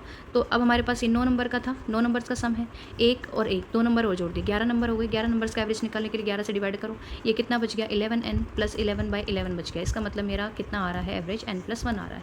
पहले मेरा एवरेज n आ रहा था 9 नंबर का, और 11 नंबर का एवरेज कितना आ रहा है, n+1। इसका मतलब ये जो एवरेज है वो 1 नंबर से इंक्रीज़ हो गया, ठीक है जी। एवरेज निकालने में उसमें कुछ था ही नहीं, बस आपको समझना था। हाँ जी, अब देखो फिर से आपके पास क्वेश्चन आ गया डाउन स्ट्रीम और अपस्ट्रीम वाला, ठीक है। मैंने आपको अभी पीछे ये क्वेश्चन कराया था, लेकिन इसमें थोड़ा अलग पूछा है। इसमें क्या पूछा है, स्पीड ऑफ बोट पूछी है। मैंने आपको स्पीड ऑफ बोट निकालने का फॉर्मूला बताया था ना वहाँ पे, लेकिन इसमें ये दे रखा है कि boat goes 20 kilometre downstream in 1 hour and the same distance upstream in 2 hour. तो मतलब मेरे पास स्पीड कितनी आएगी डाउन स्ट्रीम की, अगर मैं स्पीड निकालूं तो कितनी आएगी, आप मुझे बताओ। ये 20 किलोमीटर जा रहा है और 1 घंटे में, ठीक है। अब मैं स्पीड ऑफ अपस्ट्रीम निकालूं तो ये कह रहा है कि सेम डिस्टेंस मतलब 20 किलोमीटर और 2 घंटे में, तो ये मेरी 20 आ रही है और ये मेरी 10 आ रही है। अब मुझे अब हमें देखो पूछ रखा है कि speed of boat in still water बताना है। इसके लिए भी एक फॉर्मूला है कि अगर आपको स्टिल वाटर में बताना हो या फिर आपको स्ट्रीम में बताना है, मतलब करंट में, मतलब बहाव में, स्ट्रीम में बताना है, करंट में बताना है, बहाव में बताना है, तो उसका अलग फॉर्मूला है, ठीक है। करंट में बताना है तो आपका फॉर्मूला होता है d - u/2। अगर आपको स्टिल वाटर में बोट की स्पीड बतानी है तो उसका फॉर्मूला है d + u/2। तो कर दो यहाँ से d + u/2, 20 + 10/2 यानी कि कितना आ गया, 15 किलोमीटर पर आवर। ओके जी। इस क्वेश्चन में हमसे पूछा है the volume of metallic cylindrical pipe बताओ, जो दे रखी है। Its length 14 centimetre, external radius हमारी 9 सेंटीमीटर है, तो हमें इसकी थिकनेस बतानी है, ठीक है। थिकनेस बतानी है तो इसका मतलब हमें इसकी क्या बतानी है, थिकनेस बताने के लिए सबसे पहले हमें इसकी इंटरनल रेडियस निकालनी पड़ेगी, ठीक। मेटलिक जो सिलेंड्रिकल पाइप होता है कुछ इस तरीके से, तो उसमें हमें अगर उसकी थिकनेस बतानी है ना, थिकनेस बताने के लिए जो उसकी एक्सटर्नल रेडियस मतलब r और इंटरनल रेडियस मतलब स्मॉल r, इनमें से r - r करते हैं जब हमारी जो थिकनेस है वो हम मान लो d से डिनोट किया मैंने, ये थिकनेस ऐसे निकलती है। तो इसको निकालने के लिए सबसे पहले हमें इंटरनल रेडियस निकालनी पड़ेगी, क्योंकि वो हमारे पास नहीं है। उसको निकालने का फॉर्मूला क्या होता है कि जो हमारी वॉल्यूम है वो क्या आती है, पाई r square minus r square into h। ये मेरी एक्सटर्नल रेडियस है, ये मेरी इंटरनल रेडियस है। पाई इंटू वॉल्यूम इसने कितना दे रखा है, 748, और एक्सटर्नल रेडियस कितनी दे रखी है, 9 दे रखी है, तो 9 स्क्वायर 81 हो जाएगा, minus r square into h इसने दे रखा है 14। तो आप यहाँ से निकालो, पाई की वैल्यू 22/7 यहाँ पे पुट कर दो। तो जब आप इसको सॉल्व करेंगे तो हमारे पास आ रहा है 81 minus r square is equals to, ये हो गया, इसको 2 से कैंसिल कर दो, 44 बचेगा यहाँ पे, ये आ गया 748 डिवाइडेड बाई 44, ठीक है। अब आप जब इसको सॉल्व करेंगे तो हमारे पास minus r square is equal to क्या आएगा, यहाँ से इसको डिवाइड करेंगे तो ये आएगा 1 और ये बचेगा 7, ठीक है। ये 17 आ गया यहाँ से, 17 80, तो ये हो गया 17 माइनस 81, तो मतलब minus r square is equal to -64, ठीक है। तो माइनस से माइनस कैंसिल, r की वैल्यू आ गई मेरी 8। एक्सटर्नल रेडियस मेरी 9 है और इंटरनल रेडियस मेरी 8 आ रही है, तो इसका मतलब मेरी जो थिकनेस है, जो पाइप की थिकनेस है वो कितनी आ गई, 1 सेंटीमीटर, ठीक है। पाइप की थिकनेस निकालनी है तो हमें external radius minus internal radius करना पड़ता है। ओके, क्लियर हुआ। नेक्स्ट क्वेश्चन में हमें पूछ रखा है कि इन अ ग्रुप ऑफ 15 पीपल, 15 लोगों का एक ग्रुप है जिसमें से 7 लोग तो जो है हिंदी पढ़ते हैं। आपने साथ साथ ऐसे लिखते जाना, क्वेश्चन पेपर में करो ना तो साथ साथ लिखते रहना कि हिंदी पढ़ने वाले 7 लोग हैं और इंग्लिश पढ़ने वाले मेरे पास 8 लोग हैं, ठीक है। 3 ऐसे हैं जो दोनों में से कुछ भी नहीं पढ़ते, 3 ऐसे बेशरम है, ना तो हिंदी पढ़ते हैं ना वो इंग्लिश पढ़ते हैं। तो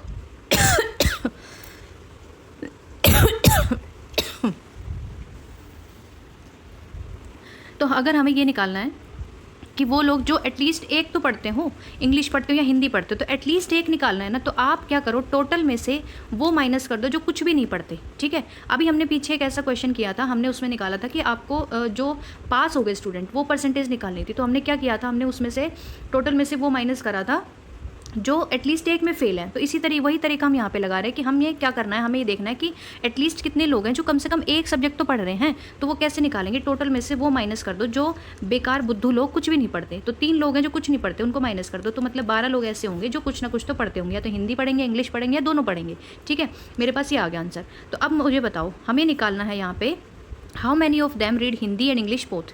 दोनों निकालना है, मतलब हिंदी भी पढ़े यूनियन इंग्लिश भी पढ़े। तो मैं कैसे निकालूंगी, NH करूंगी प्लस NE करूंगी, मतलब हिंदी पढ़ने वाले प्लस इंग्लिश पढ़ने वाले, उनमें से क्या कर दूँ, इंटरसेक्शन को माइनस कर दूँ, जो हिंदी और इंग्लिश में से कोई एक पढ़ता है, इन दोनों का इंटरसेक्शन माइनस कर दो। तो ये मेरे पास कितना आ रहा है, यहाँ पे 12 ऐसे लोग आ रहे हैं, हमने निकाला था अभी, जो या तो हिंदी पढ़ते हैं या इंग्लिश भी पढ़ते हैं, दोनों पढ़ते हैं। तो ये कितने दे रखे हैं, 7 दे रखे हैं, ये दे रखे 8। अब दोनों पढ़ने वाले, मतलब मुझे ये इंटरसेक्शन निकालना है, दोनों पढ़ने वाले जो हिंदी भी पढ़े और इंग्लिश भी पढ़े। तो 12 - 15 करेंगे हम यहाँ से, ये -NH इंटरसेक्शन E आएगा, तो ये मेरे पास आ रहा है 3। ठीक है, इस इंटरसेक्शन की मतलब 3 ऐसे लोग हैं जो हिंदी और इंग्लिश दोनों पढ़ रहे हैं, और 3 ऐसे लोग थे जो कुछ भी नहीं पढ़ रहे थे। ठीक है जी।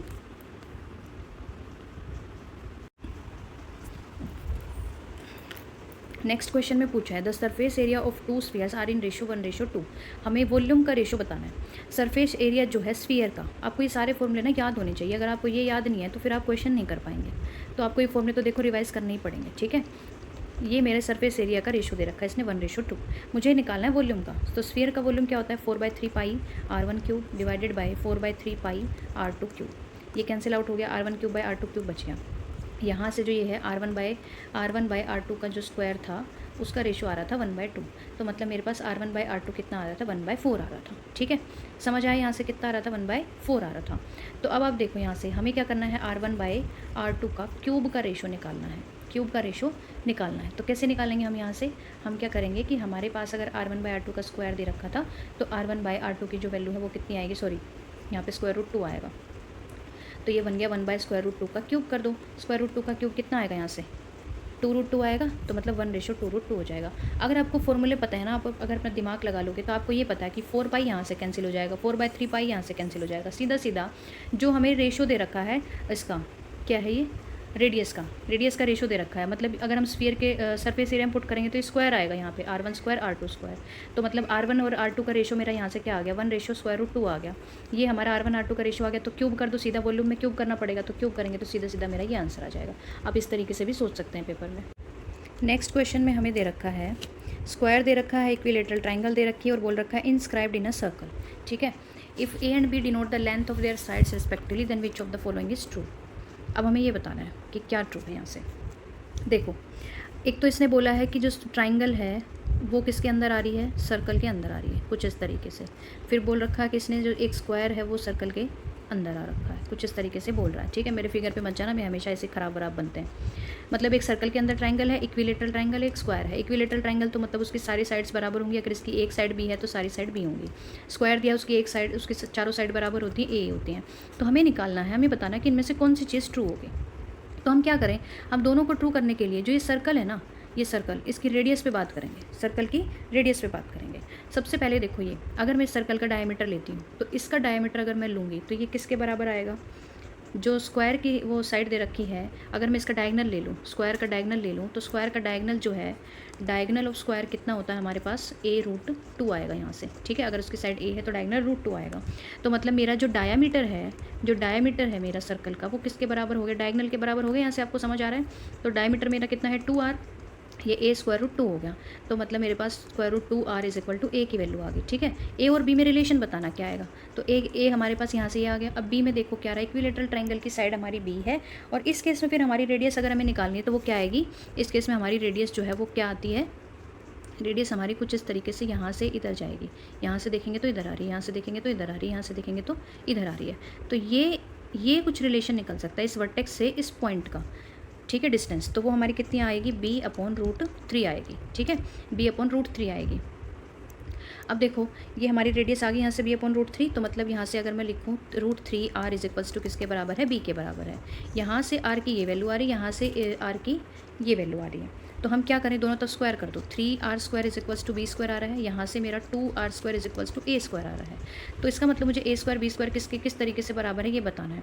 तो आप करो इनको, a² / b² कर दो, किसके बराबर आएगा, 2r² is equal two upon 3r² के। तो इसका मतलब मेरे पास क्या रिलेशन आ गई, r से r कैंसिल हो गया, 3a² is equal to 2b²। ठीक है, 3a² is equal to 2b² के बराबर हो जाएगा। यही हमारा आंसर है। ठीक है जी। नेक्स्ट क्वेश्चन देखो, ट्रिग्नोमेट्रिक आइडेंटिटी हमें यहाँ पे यूज़ करनी पड़ेगी। यहाँ दे बोल रहा है tan theta plus second theta की वैल्यू 4 है, कोस थीटा की वैल्यू बताओ। ठीक है, सबसे पहले आपको ये समझना है कि हमारे पास tan और सेकेंड में कौन सी आइडेंटिटी है, आप बताओ क्या होती है। 1 + tan² theta is equal to second theta के बराबर होता है। अगर मैं लिखूँ second theta minus tan² theta is equals to किसके बराबर है, 1 के बराबर है कि नहीं। अब इसको आप a² माइनस b² समझ सकते हो, तो मैं इसको क्या लिख सकती हूँ, a minus b into a plus b is equals to 1। तो मतलब मुझे वैल्यू किसकी दे रखी है, a प्लस बी की वैल्यू दे रखी है, तो मैं यहाँ से किसकी वैल्यू निकालूँ, a माइनस बी की। वो क्या आएगी, 1/a प्लस बी आएगी। इसका मतलब ये हुआ कि मेरे पास second theta minus tan theta की वैल्यू कितनी आ रही है, 1/4 आ रही है। ये मेरी 1/4 आ गई। और फर्स्ट इक्वेशन में इसने वैल्यू दे रखी है second theta plus tan theta की वैल्यू इसने 4 दे रखी है। अब आप इनको सॉल्व कर दो, ये माइनस ये कैंसिल आउट हो जाएंगे, तो मतलब मेरे पास यहाँ से सेकेंड में वैल्यू आ जाएगी। सेकेंड में वैल्यू आ जाएगी तो उससे कॉस तो आसानी से निकल जाएगा, क्योंकि कॉस जो है सेकेंड का उल्टा होता है। तो इनको ऐड कर दो, 4 + 1/4 कितना आ गया, second theta is equals to 17/8 आ गया। ठीक है, तो इसका मतलब कोस थीटा इसका उल्टा होता है, तो कितना आ गया, 8/17। अगर आपको ट्रिग्नोमेट्रिक आइडेंटिटीज़ याद नहीं है तो आपको याद करनी पड़ेंगी, आप ज़रूर रिवाइज कर लेना। देखो ट्रिग्नोमेट्रिक के जो क्वेश्चन है वो आपके सब्जेक्ट में भी पूछे जाते हैं और आपका यहाँ पे भी पूछ लिया जाता है। ठीक है, नेक्स्ट क्वेश्चन में पूछा the radius of circular field whose area is equal to sum of area of 3 circular field, जिसकी रेडियस 8, 9 और 12 दे रखी हैं। तो हमें बताना है कि इसकी रेडियस कितनी आएगी। रेडियस ऑफ सर्कुलर फील्ड बतानी है जिसका एरिया बराबर है। अब सर्कुलर फील्ड है तो उसका एरिया क्या आएगा, πr²। ठीक है, हमने जो अपना बड़ा वाला सर्कल था ना उसकी रेडियस को हमने बड़ी वाली r मान लिया। ठीक है, अब छोटे छोटे 3 सर्कुलर फील्ड के बराबर है, उनकी रेडियस ये दे रखी है। तो सबसे पहले आप ये समझो कि पाई तो किसी में भी नहीं बचेगा, किस कॉमन आएगा तो कैंसिल आउट हो जाएगा। तो इसका मतलब ये हुआ जो बड़ा सर्कुलर फील्ड है उसकी रेडियस r² किसके बराबर है, r1² + r2² + r3²। ठीक है, समझ आ गया इतना। मतलब कि 9 × 81 + 8 × 2 = 64 + 12 = 144। तो ये हमारी हो गई r²। अब मुझे बताना है कि रेडियस ऑफ सर्कुलर फील्ड, मतलब मुझे यही बतानी है। तो इनको ऐड कर दो, कितना बनेगा, ये 8, 9 और ये बनेगा 10 और 8, 18 289। तो r कितना आ गया यहाँ से, 17। कुछ भी नहीं करना, देखो आपको सिर्फ कॉन्सेप्ट को समझना है क्या बोल रखा है, और आपको पता होना चाहिए सर्कुलर फील्ड है मतलब सर्कल है तो उसके जो एरिया πr² होता है। ठीक है जी। नेक्स्ट क्वेश्चन में हमसे पूछा है if 3 numbers are in the ratio 3:2:5 such that sum of their squares is equal to this. तो हमें मिडिल नंबर बताना है, मतलब हमारे नंबर्स कुछ इस तरीके से हैं 3k, 2k और 5k। ठीक है, अब इनके स्क्वायर्स करना है हमें, मतलब कि 9k² + 4k² + 25k², इनका सम करने पे हमारे पास 1862 आंसर आ रहा है। तो k² कॉमन ले लो, ये हो गया 13 + 25, 13 + 25 ये हो गया 38 1862। ठीक है, अब आप इसको सॉल्व कर लेना, आगे के की वैल्यू आपके पास आ जाएगी। ओके जी। रखा है कि P began a business with 45,000, Q ने ज्वाइन किया 30,000 में आफ्टर सम टाइम। ठीक है, पहले पी ने स्टार्ट किया एक बिजनेस, फिर उसमें क्यू ने सोचा चलो मैं भी इसके साथ कर लेता हूँ, 30,000 रुपये लगा के इसने भी चालू कर दिया। लास्ट में जो साल के एंड में दोनों का प्रॉफिट का रेशो था 2:1। तो ये बोल रहा है कि क्यू ने कब ज्वाइन किया ये बताओ। देखो सबसे पहले तो आप ये समझो कि जो उनके प्रॉफिट का रेशो है वो कितना है, 2:1 है।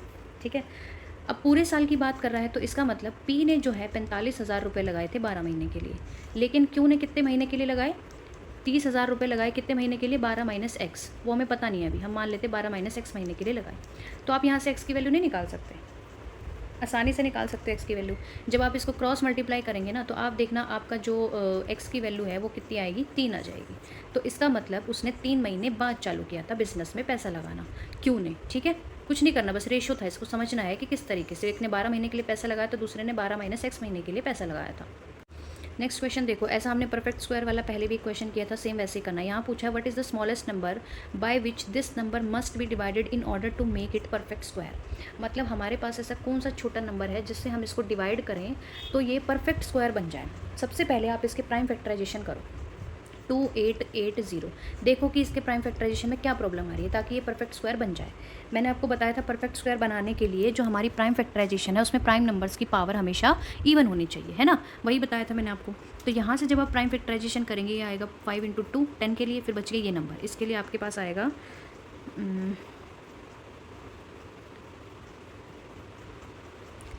3 भी आएगा यहाँ पे, 3² 9 और ये आएगा 2⁻6। ठीक है। देखो अब हमारे पास 2 की पावर भी इवन है, 3 की पावर भी इवन है, लेकिन मेरे पास 5 की पावर इवन नहीं है ना। तो इसका मतलब मैं अगर इसको 5 की पावर को हटा दूँ, यहाँ से 5 को हटा दूँ, इसने बोला किस नंबर से डिवाइड करना है। अगर ये बोलता मल्टीप्लाई करना है तो हम इसको 5 से मल्टीप्लाई कर देते, लेकिन इसने बोला डिवाइड करना है तो मैं इसको 5 से डिवाइड कर दूँगी। 5 से डिवाइड करना है तभी हमारा क्या बन जाएगा, परफेक्ट स्क्वायर। ये पावर हमारी ऑड पावर आ रही है तो इसको हटा देना है, इवन पावर को रखो, हमारा परफेक्ट स्क्वायर आ जाएगा यहाँ से। ठीक है जी। नेक्स्ट क्वेश्चन में हमसे पूछा है ABC together completed a work of ₹5,290। A and B together did 19/23 of the whole work. ठीक है। अमाउंट रिसीव्ड बाय C हमें बताना है। तो इसका मतलब इस क्वेश्चन में बोल रहा है कि A + B + C 3 लोगों ने मिलकर कोई काम किया। ठीक है। A + B और C ने कोई एक काम था जो मिलकर पूरा किया, और वो कितने रुपए के लिए था वो काम, 5,290 रुपये के लिए। ठीक है। अब A और B ने दोनों ने मिलके 19/23 जो टोटल जो उसका काम था ना, वो 19/23 जो है A + B ने दोनों ने मिलके किया। तो इसका मतलब C ने कितना किया होगा, मान लो टोटल काम हमारा 1 है, तो C ने कितना किया होगा, 1 - 19/23। ठीक है। ये कितना बचेगा, 4/23 ऑफ वर्क। इसका मतलब जो टोटल काम था उसका 4/23वां हिस्सा जो है वो C ने किया था। तो C को कितने पैसे मिलने चाहिए, अगर उसने 4/23वां हिस्सा उस काम का किया है तो टोटल पैसे उन तीनों को मिल रहे थे 5,290। तो C को टोटल काम करने के जो पैसे हैं उसका 4/23वां हिस्सा मिलना चाहिए। तो वो 4/23वां हिस्सा इसका क्या आएगा, 920। ठीक है। ये हमारा आंसर आ जाएगा यहाँ से 920, फर्स्ट ऑप्शन।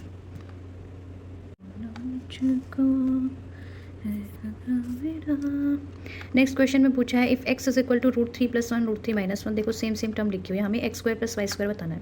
सबसे पहले अगर आप इसका डायरेक्ट स्क्वायर करोगे तो बहुत कॉम्प्लिकेटेड हो जाएगा, तो इससे पहले हमें इसको सिंप्लीफाई फॉर्म में करना होगा। अब क्या कर सकते हैं, आप इसमें रैशनलाइजेशन कर सकते हैं। फर्स्ट अगर मैं x की वैल्यू लिखती हूँ √3 + 1 डिवाइडेड बाई √3 - 1। एक ही रूल होता है रैशनलाइजेशन का कि जो नीचे जो टर्म लिखी है ना उसको ऊपर नीचे दोनों में लिख दो, लेकिन उसका साइन चेंज कर दो। ये जो बीच में माइनस आ रहा है इसको प्लस बना दो, और √3 + 1 √3 + 1। अब इसको मल्टीप्लाई करो, ऊपर आएगा A + B का होल स्क्वायर, नीचे बनेगा A² - B²। नीचे A² - B² बनेगा तो मतलब 3 - 1। ठीक है। ऊपर बनेगा √3 + 1 का होल स्क्वायर, तो जो क्या आएगा 3 + 1 + 2 √3। अब यहाँ से हमारा आंसर आएगा 4 + 2 √3/2 विच इज़ 2 + √3। ठीक है। ये मेरा x आ गया। सेम इसी तरीके से आप करेंगे तो y की वैल्यू आएगी 2 - √3। अब दोनों का स्क्वायर कर दो, 2 + √3 का स्क्वायर कर दो प्लस 2 - √3 का स्क्वायर कर दो।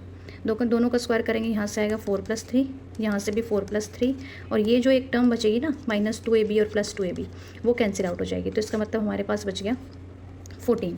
आंसर हमारा आ गया 14। देखो कुछ भी नहीं करना, सिर्फ एल्जेब्राइक आइडेंटिटी आपको पता होनी चाहिए, और वो एल्जेब्राइक आइडेंटिटी आपको एक बार रिवाइज कर लेनी है। जो एल्जेब्राइक आइडेंटिटीज़ है वो हमारी A + B का होल स्क्वायर होता है, और A - B का होल स्क्वायर होता है, और एक होती है हमारी A² - B²। ठीक है। ये होती है A - B × A + B, और इसमें लिखते हैं हम A² + B² - 2ab। इसमें हम लिखते हैं A² + B² + 2ab। और एक हमारे पास आइडेंटिटी होती है जो क्वाड्रेटिक इक्वेशंस के क्वेश्चंस होते हैं उसमें यूज़ करी जाती है। अगर आप मेरी वीडियो जाके चेक करेंगे, वहाँ मैंने क्वाड्रेटिक इक्वेशन के सारे क्वेश्चंस करा रखे हैं जो PYQ में है हमारे। ठीक है।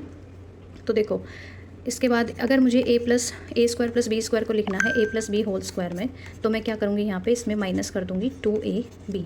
सेम इसी तरीके से अगर मुझे A² + B² को A - B का होल स्क्वायर के फॉर्म में लिखना है तो मैं प्लस कर दूँगी 2ab। ठीक है। ये अलजेब्राइक आइडेंटिटीज़ हैं आपकी।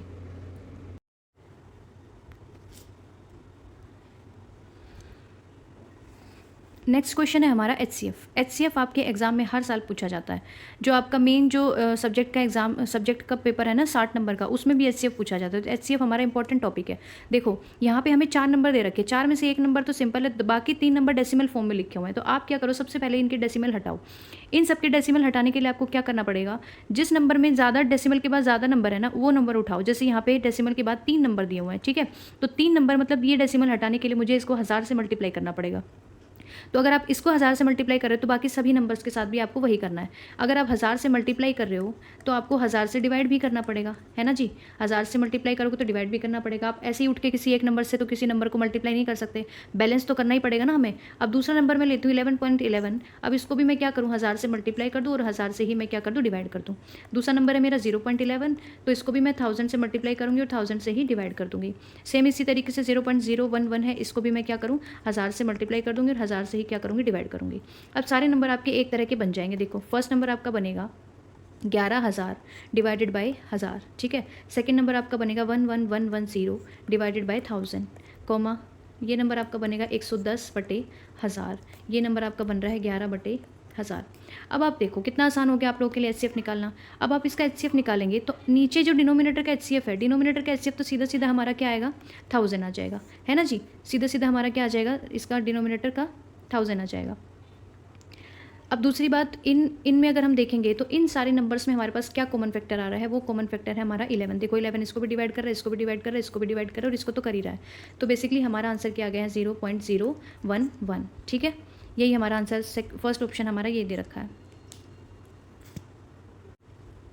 नेक्स्ट क्वेश्चन में पूछा, if 7 carpenters can make 7 chairs in 8 hours, how many hours will 70 carpenters take to make 70 chairs. अब आप इस क्वेश्चन में आप देखोगे ना तो आपको कुछ एक जैसी चीज़ें नजर आएंगी कि 7 कारपेंटर हैं, वो 7 चेयर्स बना रहे हैं कितने घंटे में, 8 आवर्स में। ठीक है, 7 कारपेंटर ने 7 चेयर बनाई 8 घंटे में। अब ये पूछ रहा है कि 70 कारपेंटर 70 चेयर बनाए तो वो कितने घंटे में बनाएंगे।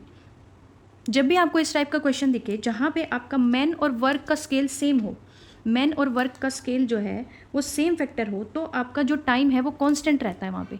जैसे यहाँ पे ये रेशो सेम आ रहा है तो इसका भी रेशो यही आ रहा है। अगर यही रेशो यहाँ पे रेशो मेरा बन रहा है 1:1, तो इधर भी मेरा क्या बन रहा है 1:1, तो इसका मतलब मेरा वर्क और मैन का जो स्केल है वो सेम फैक्टर दे रहे हैं, तो इसका मतलब फिर हमारा टाइम क्या रहेगा, यहाँ पे कांस्टेंट रहेगा। तो अगर 7 कारपेंटर ने 7 चेयर बनाई 8 घंटे में, तो 70 कारपेंटर 70 चेयर कितने घंटे बनाएंगे, 8 घंटे में।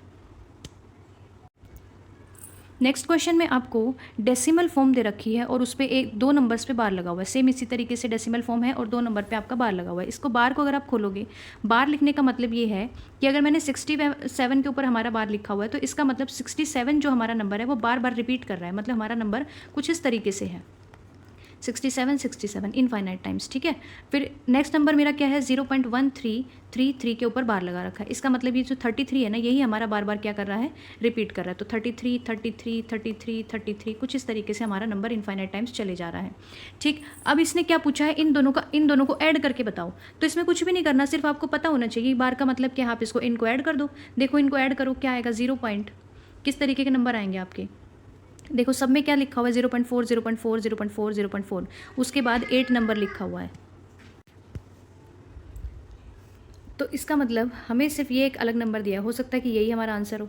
तो हमें चेक करना पड़ेगा कि बार किसके ऊपर आ रहा है या बार आ ही नहीं रहा है। अगर देखो इन दोनों नंबर्स में नंबर रिपीट कर रहे हैं तो जो हम ऐड करेंगे उसमें भी कोई ना कोई पैटर्न जरूर रिपीट करेगा।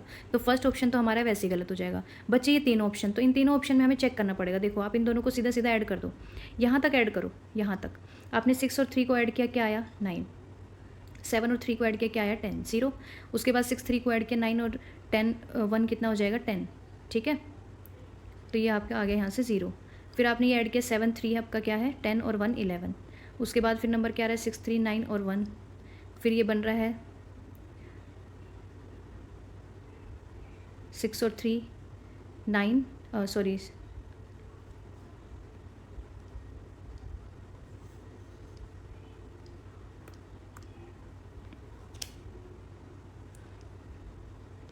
अब इन दोनों नंबर्स को या तो आप सीधा सीधा ऐड कर दो, सीधा सीधा ऐड आप ना यहाँ 3 ये 3 बार 67 लेना, 3 बार ये 33 रिपीट हो रहे हैं, 3 बार करना ऐड। 7 और 3 10, 6 और 3 9 और 1 10। ठीक है, 7 3 10 और 1 11, ये हो गया 6 और 3 9 और 1 10, 7 3 10 1 11, 6 और 3 9 और 1 10। ठीक है, उसके बाद हासिल 1, तो 4 और 3 7 और 1 हो गया 8 और ये हो गया 4, 0.480101। आप देखेंगे ना यही आपका पैटर्न रिपीट करेगा। अब मैंने यहाँ पे क्या किया था 7 और 3 10 किया था, लेकिन यहाँ से भी एक कैरी आती है हमारी जा रही है पीछे से, तो यहाँ पे भी आएगी, तो ये 1 हो जाएगा 1 0 1 0, कुछ इस तरीके से मेरा नंबर आ रहा है। इसका मतलब जो 0 1 है ना वो रिपीट कर रहा है बार बार। ठीक है, तो हमारा नंबर क्या आ रहा है 0.4801 के ऊपर बार आ रहा है। समझ आया आपको ये आंसर। अब देखो मैं आपको सिखाती हूँ कि अगर आपको इस टाइप से आपका नंबर दे रखा है 4801 0. ठीक है, 0.4801 पे बार लिखा है, या फिर आप दूसरा नंबर लो, उससे और ज़्यादा क्लियर हो जाएगा। अगर आपको 0.3467 के ऊपर बार लिखा हुआ है और आपको पूछा है कि आप इस नंबर को फ्रैक्शन फॉर्म में चेंज करो, इस टाइप से भी क्वेश्चन आ सकता है कि इस नंबर को फ्रैक्शन फॉर्म में चेंज करना है। तो इसका शॉर्ट ट्रिक क्या है कि सबसे पहले आपको क्या करना है, पूरा का पूरा नंबर एज इट इज़ लिख दो बिना डेसिमल के। ठीक है, अब उसमें से माइनस करो, इसमें से वो नंबर माइनस करो जिसके ऊपर बार नहीं लगा है। किस नंबर के ऊपर बार नहीं लगा है 034, मतलब वो सारे नंबर जिनके ऊपर बार नहीं लगा वो क्या है 034। लिख दो ऐसे कैसे 034। ठीक है, अब डिवाइड करो, अब हमें नीचे लिखना है 9 और 10 और 9 और 0 को। 9 और 0 को आप कैसे लिखेंगे? 9 को हम उतनी बार लिखते हैं जितने नंबर्स में हमारा बार होता है। अब यहाँ पे 2 नंबर्स में हमारा बार है, तो इसका मतलब मैं 9 को कितनी बार लिखूंगी? 2 बार। अब कितने नंबर बचे जिसके ऊपर डेसिमल के बाद हमें ये चेक करना है डेसिमल के बाद, डेसिमल के पहले वाला नंबर नहीं लेना है। अब जब जीरो जिसके लिए लिखना है ना, उसमें आपको डेसिमल से पहले का नंबर नहीं देखना है, डेसिमल के बाद कितने ऐसे नंबर हैं जिनके ऊपर बार नहीं लगा है, हम उतनी बार 0 लिख देंगे। अब जैसे इसमें लिखा हुआ, इसमें 2 नंबर है जिसके ऊपर बार नहीं है और डेसिमल के बाद ये 2 नंबर हैं, तो मैंने यहाँ पे डबल 0 कर दिया। ठीक है, ये इसकी फ्रैक्शन फॉर्म इस तरीके से आ जाएगी। आप माइनस करेंगे तो यही हमारी फ्रैक्शन फॉर्म हो जाएगी। Square root of this number, हमें इस नंबर का स्क्वायर रूट बनाना है। बहुत बार आपको क्वेश्चंस में इस तरीके के पूछे जाते हैं क्वेश्चन, जहाँ पे हमारा क्या यूज़ होता है? एल्जेब्राइक आइडेंटिटी हमारा यूज़ होता है। एल्जेब्राइक आइडेंटिटीज़ हमें यूज़ करनी पड़ती है। वो देखो, मैं आपको सारी आइडेंटिटीज़ यहाँ पे बता देती हूँ, अभी फटाफट रिवाइज कर लो। सबसे पहले हमारे पास आइडेंटिटी होती है a+b का, अगर हमें होल स्क्वायर करना है तो वो होता है a² + b² + 2ab। ठीक है, अब मुझे अगर a+b का होल स्क्वायर है, उसको मुझे लिखना है a² + b² के बराबर। इसको मुझे इसके बराबर करना है, तो यहाँ पे एक एक्स्ट्रा टर्म आएगी +2ab। मैं क्या करूँ, इसमें से 2ab को माइनस कर दूँ, 2ab माइनस। ठीक है, ये मेरी एक और आइडेंटिटी होती है। अब इसके बाद एक और आइडेंटिटी होती है कि अगर मुझे a² + b² लिखना है तो मैं उसको a - b का होल स्क्वायर के बराबर कैसे लिखूँ? तो इसका मतलब मुझे यहाँ पे क्या करना पड़ेगा? +2ab करना पड़ेगा। ये 2 आइडेंटिटी आपकी समझ आ गई आपको। एक लास्ट हमारी आइडेंटिटी जो यहाँ पे यूज़ होने वाली है वो होती है a² - b², जिसमें हमारा होता है a - b और a + b। जैसे मैंने a + b का होल स्क्वायर लिखा, इसी तरीके से a - b का होल स्क्वायर होता है, जहाँ पे इधर क्या आ जाता है, अगर मैं प्लस माइनस करूँगी तो ये भी हो जाएगा प्लस माइनस, सिर्फ यहाँ पे प्लस माइनस होगा। ठीक है, ये आपकी अलजेब्राइक आइडेंटिटीज़ होती हैं। अब इस क्वेश्चन में हमें कौन सी वाली आइडेंटिटी यूज़ करनी है वो देखो। इस क्वेश्चन में हमें पावर्स दे रखी हैं, और जो पावर्स हैं वो एक में 4 दे रखा है, एक में 2 दे रखा है। अब आप देखो, ये जो नंबर है सबसे पहले आप इसको सिंपलेस्ट फॉर्म में लिखना। ये नंबर आप सिंपलेस्ट फॉर्म में लिखेंगे तो ये कितना हो जाएगा? 7/4, और ये आपका नंबर हो जाएगा 7/3। ठीक है, मतलब 7/4 की पावर 4 है माइनस 7/3 की पावर 4 है। सेम नीचे ये भी यहाँ पे 7/4 की पावर स्क्वायर है माइनस 7/3 की पावर स्क्वायर लिखा है। अब ये ऊपर लिखा है a4 - b4, नीचे लिखा है a² - b²। अब आप मुझे बताओ, क्या मैं इसको ऐसे नहीं लिख सकती? a² की पावर स्क्वायर माइनस b2 की power 2 divided by a2 - b2, ऐसे लिख सकती हूँ ना। अब मैं यहाँ पे वो आइडेंटिटी लगा दूँ, a - b और a + b वाली, a - b और a + b लगा दिया मैंने। नीचे है मेरा a² - b², तो सीधा सीधा ये कैंसिल आउट हो गया। मतलब हमारे पास क्या बच गया? सीधा सीधा यहाँ से a² + b² बच गया। बस आपको यही करना है, इसका स्क्वायर रूट करना है, आंसर आपका आ जाएगा यहाँ से। तो समझ आया आपको क्वेश्चंस किस तरीके से टैकल करने हैं। आइडेंटिटी लगेगी यहाँ पे, अलजेब्राइक आइडेंटिटी लग रही है, सीधा सीधा इसके अलावा कुछ और करना ही नहीं है हमें। तो देखो, जैसे मैंने अभी सॉल्व किया ना, आपको उतना करने की भी ज़रूरत नहीं है। नेक्स्ट क्वेश्चन है हमारा एज का। एज का भी आपका हर साल पूछा जाता है, हर साल रिपीट होने वाले क्वेश्चन ही मैं आपको प्रैक्टिस करा रही हूँ। अगर आप पूरी वीडियो देखोगे तो आपके ये मान लो 50 क्वेश्चन प्रैक्टिस हो जाएंगे। अगर आपने अभी बैठ के 50 क्वेश्चन प्रैक्टिस कर लिए ना, तो फिर आपको पेपर के लिए अलग से पढ़ने की ज़रूरत नहीं है, आपके पेपर में आसानी से क्वेश्चन हो जाएंगे। देखो, आफ्टर 5 ईयर्स बोल रहा है, after 5 years father's age will be 3 times the his of his son's age. ये बोल रहा है कि जो पिता की उम्र है वो उसके बेटे की उम्र की 3 गुना होगी 5 साल के बाद। और 5 साल पहले क्या था कि जो उसके पिता की उम्र थी वो 7 गुना थी उसके बच्चा जो उसका है, जो बेटा है, उसकी उम्र से। तो प्रेजेंट एज बतानी है हमें फादर की। आप मान लो कि फादर की एज क्या है, फादर की प्रेजेंट एज मैंने मान ली यहाँ पे कितनी है, x। इसको हम लीनियर इक्वेशन से सॉल्व करेंगे, लीनियर इक्वेशन से। आपको ज़्यादा लिखना नहीं है, सीधा देखो क्या करो, फादर की एज x है और सन की एज मान ली y। इसको लिखना भी नहीं है, सीधा क्या करो, फादर की एज x है, सन की एज है y। ठीक है, अब बोल रहे हैं 5 साल बाद, तो 5 साल बाद बोल रहा है तो दोनों में क्या करो, 5 साल ऐड कर दो। ऐड कर दिया। अब उसके बाद इसने बोला कि जो पिता की उम्र है वो 3 गुना है उसके बच्चे से। तो अगर मैं इन दोनों को बराबर करूँ, दोनों को बराबर करने के लिए पिता की उम्र तो पहले ही 3 गुना है, इसको थोड़ी ना 3 से मल्टीप्लाई करूँगी। मुझे इसको जो हम उसके बेटे की उम्र है उसको 3 से गुना करना पड़ेगा, क्योंकि पिता तो पहले से 3 गुना है, उसको और 3 से मल्टीप्लाई कर दूँ तो वो और बड़ा हो जाएगा। लेकिन हम इन दोनों को एज को बराबर करेंगे, इक्वेशंस को बराबर करेंगे तभी तो सॉल्व कर पाएंगे। अब इसी तरीके से अगर 5 साल पहले की बात कर रहा है तो 5 साल पहले क्या था, 5 साल पहले बच्चे की उम्र पिता की उम्र 7 गुना थी, तो आपने बच्चे की उम्र को मल्टीप्लाई कर दिया 7 से। बेसिकली आपको करना कुछ नहीं है, आपको सिर्फ पिता की एज माननी है, इधर आपको मल्टीप्लाई करना है जो उसके बेटे की एज मानते हो उससे। ठीक है, यहाँ 3 यहाँ 7। अब दोनों इक्वेशंस को सॉल्व कर लो, कुछ नहीं करना। और x + 5 = क्या आएगा, 3y + 5 आएगा। यहाँ से आपकी इक्वेशन बनेगी x - 3y = 0, सॉरी 15, यहाँ पे बन जाएगा 10। दूसरा यहाँ से मेरी इक्वेशन बनेगी x - 7y = -25।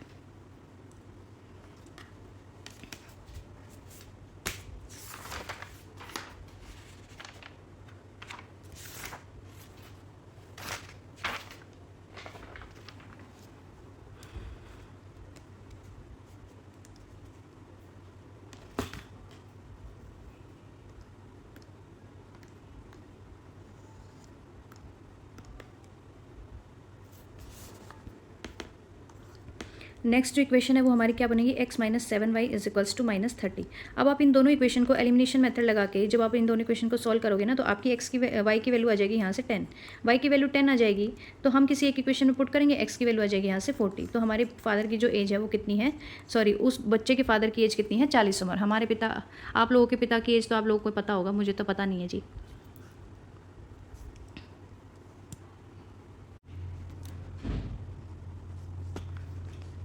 नेक्स्ट क्वेश्चन में हमें पूछा A is elder to B while C and D is are elder to E।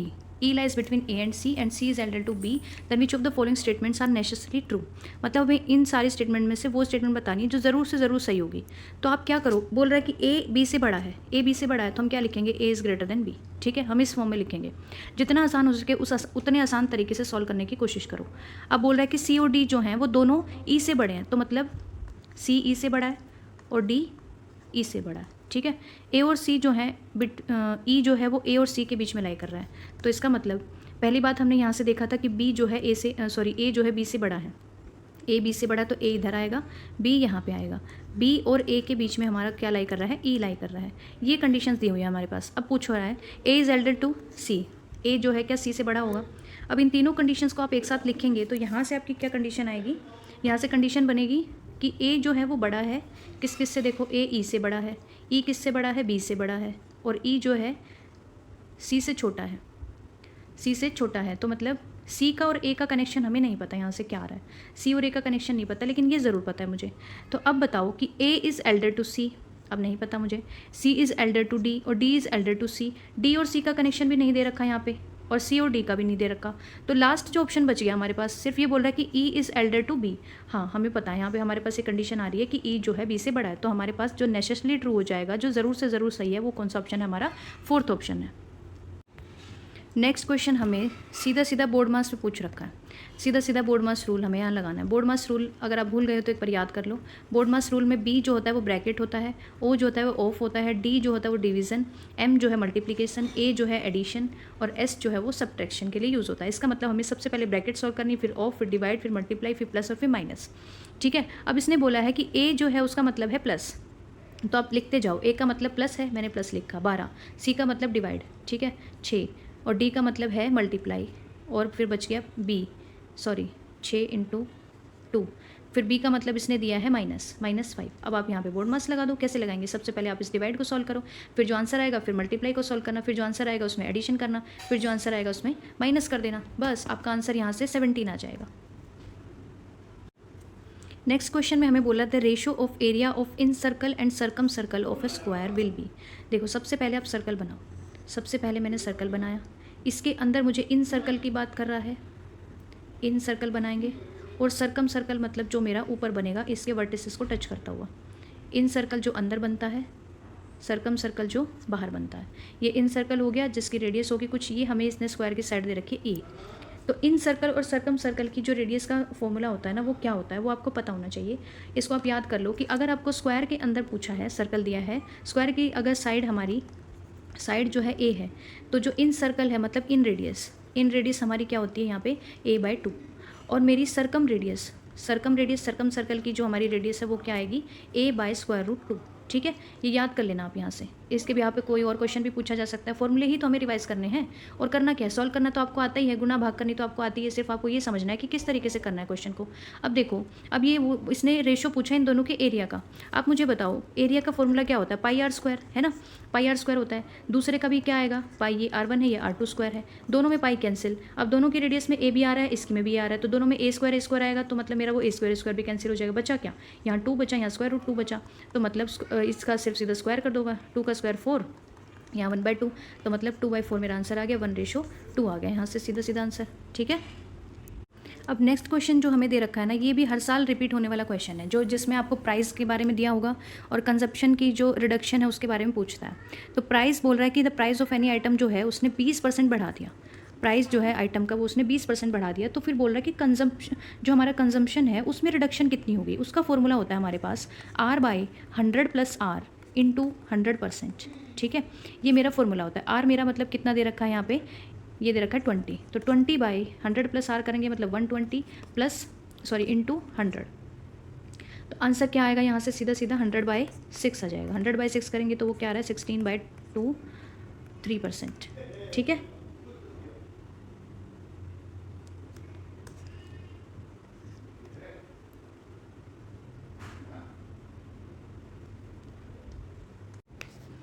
Most important topic हमारा एचटेट का वो है हमारा कंपाउंड इंटरेस्ट।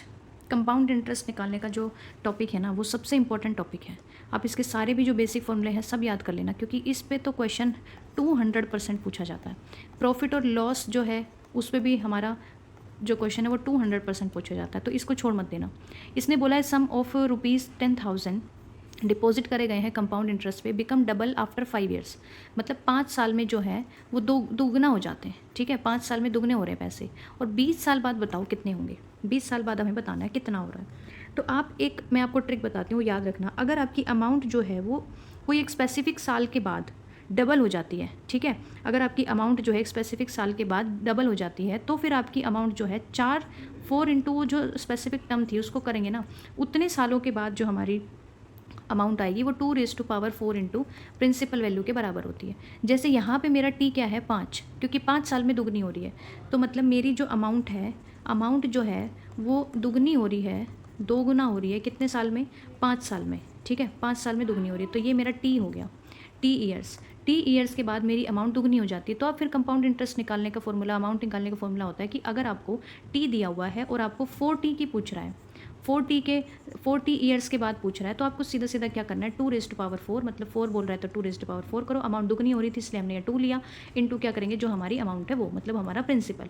तो 2⁴ यानी 16, प्रिंसिपल हमारी अमाउंट थी यहाँ से 10,000, तो मतलब हमारी अमाउंट 4 साल बाद कितनी हो जाए? 4 इंटू 5 यानी 20 साल बाद मेरी अमाउंट कितनी हो रही है? 1,60,000। ठीक है, ये आपको याद कर लेना है कि अगर कोई एक ने इसने फिक्स दिया है कि इतने साल बाद, जैसे मान लो बोलता कि 3 साल बाद हमारी अमाउंट डबल हो जाती है, फिर यहाँ पे टी की वैल्यू मेरी 3 आ जाती। ठीक, फिर अगर ये 12 साल बाद पूछता तो भी मैं यही फॉर्मूला लगा देती यहाँ पे। ठीक है जी। एचटेट का one of the favourite topic वो क्या है? रेशो भी इसका फेवरेट टॉपिक है। रेशो हम कैसे निकालते हैं? ये बोल रहा है कि which number must be added to each term of the ratio 2:5 so that may be equal to 5:6। मतलब मैं 2:5 में दोनों में मैं कितना, ईच टर्म तो यही हुआ ना, ये भी और ये भी, दोनों में कितना नंबर ऐड करूँ? वो नंबर मान लेते हैं हम x।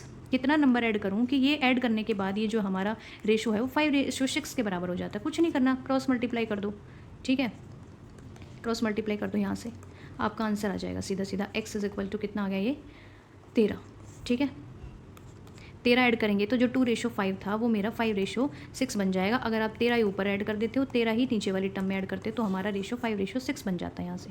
ये तो आप, अगर आपको रेशो निकालना भी नहीं आता है तो भी ये तो कॉमन सेंस की चीज़ है, कॉमन सेंस की चीज़ है। सीधा सीधा 2:5 लिखो। इसने बोला है कि कितना नंबर ईच टर्म में ऐड करना है, ये नहीं कि आप बीच में ऐसे ऐड कर दो 2/5 प्लस x कर दो, नहीं, आपको ईच टर्म बोला है तो मतलब ऊपर भी ऐड करना है और नीचे भी ऐड करना है। ये 2 टर्म्स का रेशो लिखा हुआ है। ठीक है, सबसे पहले चलिए फिर हम क्वेश्चन स्टार्ट करते हैं। फर्स्ट क्वेश्चन देखो, ये हमारा जो एचटेट का एग्ज़ाम था उसमें इस टाइप का क्वेश्चन आया था, और ये जो इस टाइप के क्वेश्चन है ना वो बहुत सारे कॉम्पिटिटिव एग्जाम्स में पूछे जाते हैं। ये इस तरीके के 4 टाइप के क्वेश्चन होते हैं। अगर आप, मैंने इसके टाइप्स के चारों टाइप्स के क्वेश्चंस करा रखे हैं, आप मेरी अगर शॉर्ट वीडियो जाके देखेंगे ना तो उसमें मैंने सारे करा रखे हैं। देखो मैं फिर भी आपको बता देती हूँ कि जब हमारे पास स्क्वायर रूट में अगर नंबर्स दिए हुए हैं, स्क्वायर रूट्स में अगर आपको नंबर दिए हुए हैं और ये नंबर अगर आपको मान लो इनफाइनाइट टाइम्स दिए होते, अगर इनफाइनाइट टाइम, जैसे यहाँ पे तो सिर्फ फाइनाइट टाइम दे रखा है, अगर इनफाइनाइट टाइम दिया होता ना तो फिर आपको क्या करना है, ये जो नंबर्स लिखे हैं इसका आंसर सीधा सीधा ये जो अंदर जो नंबर लिखा है ना हमारा स्क्वायर रूट के अंदर, वही हमारा आंसर हो जाता है, फिर आपको कुछ नहीं करना। लेकिन ये जो हमारा केस है ये हमारा फाइनाइट का केस है, फाइनाइट का केस है, और 2 को कितनी बार अंदर आया हुआ है स्क्वायर रूट के, देखो 5 टाइम्स हमारे स्क्वायर रूट के अंदर 2 आया हुआ है। तो इसका एक सीधा सीधा फॉर्मूला है, ज़रूरी नहीं कि स्क्वायर रूट 2 के लिए ही है, ये अगर स्क्वायर रूट में कोई भी नंबर लिखा है, 6 लिखा है, 3 लिखा है, 7, 9 कुछ भी नंबर लिखा है, सबके लिए अप्लाई होगा। अगर इनफाइनाइट टाइम जा रहा है, इन्फिनिटी तक जा रहा है, तो आपको सीधा सीधा वो नंबर लिखना है, आपका आंसर हो जाएगा। अगर फाइनाइट टाइम से तो उसके लिए आंसर होता है कि जो स्क्वायर रूट के अंदर नंबर आ रहा है आप उसको लिखेंगे, उसकी पावर में, ये जो फॉर्मूला मैं आपको बता रही हूँ उसकी पावर में जो आने वाला है ना, जो ये पावर आने वाली है ये हर नंबर के साथ लगने वाली है। ये नहीं कि आपको यहाँ पे 2 लिखा तो 2 की पावर करनी, नहीं, अगर आपका स्क्वायर रूट में 5 लिखा है तो 5 की पावर करेंगे। तो बेसिकली फॉर्मूला हमें सिर्फ पावर का याद करना है कि जो अंदर नंबर लिखा है उसको लिखो, और उसकी पावर क्या होती है 2⁻n -1 डिवाइडेड बाई 2⁻n। और ये n क्या होता है, n होता है हमारा जितने टाइम हमारा ये नंबर इसमें अपीयर हो रखा है। स्क्वायर रूट में, तो n की वैल्यू यहाँ पे 5 हो जाएगी, ठीक है। तो यहाँ से मेरा आंसर क्या आएगा, 2 raise to power 5 minus 1 2 raise to power 5। तो सीधा सीधा देखो इसका आंसर कितना आ गया, 31/32। हमारा आंसर यहाँ से 4 आ जाएगा। नेक्स्ट क्वेश्चन में पूछा है HCF। देखो हर साल आपका HCF पे क्वेश्चन आता ही आता है। रखना मेरी जान मेरी हाँ मेरे नाल नाल रहना, किससे आराम लाए मुझसे तारा, अखियाँ मिलाए रखना। नेक्स्ट क्वेश्चन में बोला the radius of circum circle of triangle made by x axis y axis and this line. सबसे पहले लाइन ड्रॉ करो, x0 पुट करेंगे तो y की वैल्यू हमारी आएगी 0,4, ठीक है। x0 पुट किया यहाँ पे, y की वैल्यू 4 आ गई। y को 0 पुट करेंगे तो x की वैल्यू 3 आएगी, तो मतलब ये पॉइंट आ जाएगा 3,0। ये हमारी ऐसे लाइन बन रही है, ठीक है। और ये होगी हमारी x एक्सिस, ये y एक्सिस, और ये लाइन होगी 4x + 3y = 12। समझ आया था आपको। अब इसमें करना है हमें ये बताना कि रेडियस बतानी है of the circum circle of triangle. अब इस ट्राइंगल के ऊपर सर्कल बन रहा है, इस ट्राइंगल को टच करते हुए इस तरीके से हमारा सर्कल बन रहा है। हमें इसकी रेडियस बतानी है। हमें क्या बताना है, रेडियस ऑफ सर्कम सर्कल, ठीक है। सर्कम सर्कल की रेडियस बतानी है। मैंने आपको एक ट्राइंगल्स का चैप्टर कराया था जिसमें सेंट्रॉइड, इन सेंटर, सर्कम सेंटर, जिस पे हर बार आपका जो मेन सब्जेक्ट है 60 क्वेश्चन है उसमें क्वेश्चन पूछे जाते हैं। तो उसके लिए मैंने अलग से एक आपकी वो वीडियो बना रखी है, उसको जाके जरूर चेक कर लेना। वहाँ पे क्या होता है ना, जो ट्राइंगल होती है फिर वहाँ जो हमारा सर्कल बनता है वहाँ पर भी हमने सर्कम रेडियस निकाली थी, लेकिन ये केस अलग है। यहाँ पर अगर आप देखेंगे तो आपकी ट्राइंगल जो है वो राइट एंगल ट्राइंगल बन रही है, राइट एंगल ट्राइंगल बन रही है, क्योंकि देखो ये परपेंडिकुलर होता है, x एक्सिस y एक्सिस आपस में परपेंडिकुलर होते हैं, तो ये हमारी ट्राइंगल राइट एंगल ट्राइंगल है। जब हमारी ट्राइंगल राइट एंगल ट्राइंगल होती है तो जब उस केस में हमारी जो सर्कम रेडियस होती है ना, उस केस में हमारी जो सर्कम रेडियस होती है वो होती है हाइपोटेन्यूज डिवाइडेड बाय 2। मतलब जो आपको हाइपोटेन्यूज है उसका आप आधा कर देंगे तो हमारी रेडियस आ जाएगी। देखो ये जो हमारा इसमें सीधा सीधा हमारा क्या बन रहा है, डायमीटर बन रहा है ना। ये जो हमारा हाइपोटेन्यूज है ये डायगोनल ये बन रहा है इसका डायमीटर, तो इसका आधा कर देंगे तो हमारी ये रेडियस आ जाएगी। अगर आप इस फिगर को भी समझ लेते तो भी आपको समझ आ जाता कि रेडियस हमें इसकी आधी करनी है। तो हाइपोटेन्यूज कैसे निकालेंगे, हमारा परपेंडिकुलर बेस है हमारा 3, उसका स्क्वायर करो, प्लस परपेंडिकुलर हमारा 4, उसका स्क्वायर करो। ये हो गया 9 + 16, मतलब मेरा हाइपोटेन्यूज जो है वो किस तरीके से आएगा, हाइपोटेन्यूज आ जाएगा √25। हाइपोटेन्यूज की वैल्यू आ गई यहाँ से 5, ये 5 आ गया तो 5/2 मेरी सर्कम रेडियस 2.5 आ गई, ठीक है। ये जो क्वेश्चन दिया है इसमें आपको कंपाउंड इंटरेस्ट और सिंपल इंटरेस्ट का रेशियो बताना है। सिंपली रेट हमारा जो आर जो है हमारा वो 4% है और टाइम है हमारा 2 साल, ठीक है। 2 ईयर्स हमारा टाइम दे रखा है, तो सीधा हमें कुछ नहीं करना, सिंपल इंटरेस्ट और कंपाउंड इंटरेस्ट का रेशियो निकालना है। आप सिंपल इंटरेस्ट निकाल लेना, कंपाउंड इंटरेस्ट निकाल लेना और दोनों का रेशियो निकाल लेना। फॉर्मूला पुट करके वहाँ से आ जाएगा। Simple interest P × R × T/100 करेंगे, ठीक है, और कंपाउंड इंटरेस्ट का फॉर्मूला लगाएंगे तो आपका आंसर यहाँ से आ जाएगा P × 1 + R/n⁻⁷ यहाँ से रेशियो निकाल देना, ठीक है जी। नेक्स्ट क्वेश्चन हमारा वही सेम रिलेशन पे दिया है, बहुत इंटरेस्टिंग क्वेश्चन है। इसमें पूछा है कि A is father of C and D is son of B and E is brother of A and C sister of D, how is B is related to A। देखो सबसे पहले आप ये देखो कि A जो है वो फादर है किसका, C का, ठीक है। उसके बाद C का किसके साथ रिलेशन है, C जो है सिस्टर है किसकी, D की, और D जो है सन है किसका, B का। तो इसका मतलब ये हुआ कि C और D जो है वो सिबलिंग्स हो गए यहाँ से सीधा सीधा, ठीक है। C D के सिस्टर है, यहीं से समझ आ गया, और D जो है B का सन है, तो इसका मतलब C जो है वो डॉटर हो गई किसके लिए, B की, ठीक। और A जो है वो फादर है C का, C का फादर कौन है, A है, ठीक है। C का फादर A है और C B की भी डॉटर, इसका मतलब B जो है वो C की क्या हो गई, मदर हो गई, मदर हो गई C की। तो हमें बताना क्या है कि how is B related to E। B जो है वो कैसे रिलेटेड है, D जो है सन ऑफ B है, B किससे रिलेटेड है, E से, और E कौन है, E is a brother of A, E is brother of A। यहाँ से इन तीनों इक्वेशन से हमें ये समझ आ रहा है कि A और B जो हैं वो क्या हैं, फादर मदर हैं C और D के, फादर मदर हैं सी और डी के, ठीक है। अब हमें ई बताना है, ई जो बी से कैसे रिलेटेड है। ई जो है बी का भाई है, सॉरी ए का भाई है, ठीक है। ई अगर ए का भाई है तो बी उसकी भाभी हो गई, तो इसका मतलब ये हो गया sister in law. Next question में हमें देखो रेशो का क्वेश्चन दिया है, लेकिन इसमें इंटीरियर और एक्सटीरियर एंगल की बात करा और फिर रेगुलर पॉलीगन जिसका रेशो है 7:2। नंबर ऑफ साइड्स बतानी है हमें क्या आएगी। उसने इंटीरियर और एक्सटीरियर एंगल बता दिए। सबसे पहले हमें इंटीरियर और एक्सटीरियर एंगल का रेशो कितना दे रखा है, 7:2 दे रखा है। अब इंटीरियर प्लस एक्सटीरियर को आप ऐड करेंगे तो उसका सम आता है 180 डिग्री, ठीक है। 180 डिग्री आ गया। अब हमें अगर एक्सटीरियर एंगल निकालना है तो हम क्या करेंगे, 180 डिग्री इंटू 2/9 कर देंगे, ठीक। क्योंकि इस रेशो से हम देखेंगे दोनों का सम 9 आ रहा है और जो एक्सटीरियर है वो क्या बनेगा, फिर 2/9 बनेगा। तो इसका मतलब मेरा एक्सटीरियर एंगल कितना आ गया, 40 डिग्री। एक्सटीरियर 40 डिग्री आ गया। तो जो नंबर ऑफ साइड्स होती हैं किसी भी रेगुलर पॉलीगन की, नंबर ऑफ साइड्स जो होती हैं वो होती हैं 360 डिग्री बाय एक्सटीरियर एंगल। कोई भी एक एक्सटीरियर एंगल अगर मुझे पता चल जाए तो उससे डिवाइड कर दो, उसकी नंबर ऑफ साइड्स वहाँ से पता चल जाएंगी। तो 360/40 करेंगे हम, यहाँ से कितना आएगा 9। तो मतलब रेगुलर पॉलीगन की कितनी साइड्स हैं, 9 साइड्स हैं। मुझे नहीं लगता कि आपको ये सारे क्वेश्चन जो है बिना प्रैक्टिस के आ रहे होंगे, ठीक है। अभी कुछ अगर आप में से कुछ बच्चे वीडियो देख रहे होंगे तो उनको लग रहा होगा कि यार ऐसा तो हमने नहीं सोचा था इस क्वेश्चन को करने के लिए, क्योंकि हमारे साथ भी ऐसा ही होता था। तो आप एक बार प्रैक्टिस कर लो, आपके माइंड को सारे फॉर्मूले ट्रिक्स जो है आपके माइंड में बैठ जाएंगी। नेक्स्ट क्वेश्चन में पूछा, the difference between compound interest and simple interest on a certain amount at 5% per annum 2 years is 15। Difference बता रखा है कितना है, ठीक है।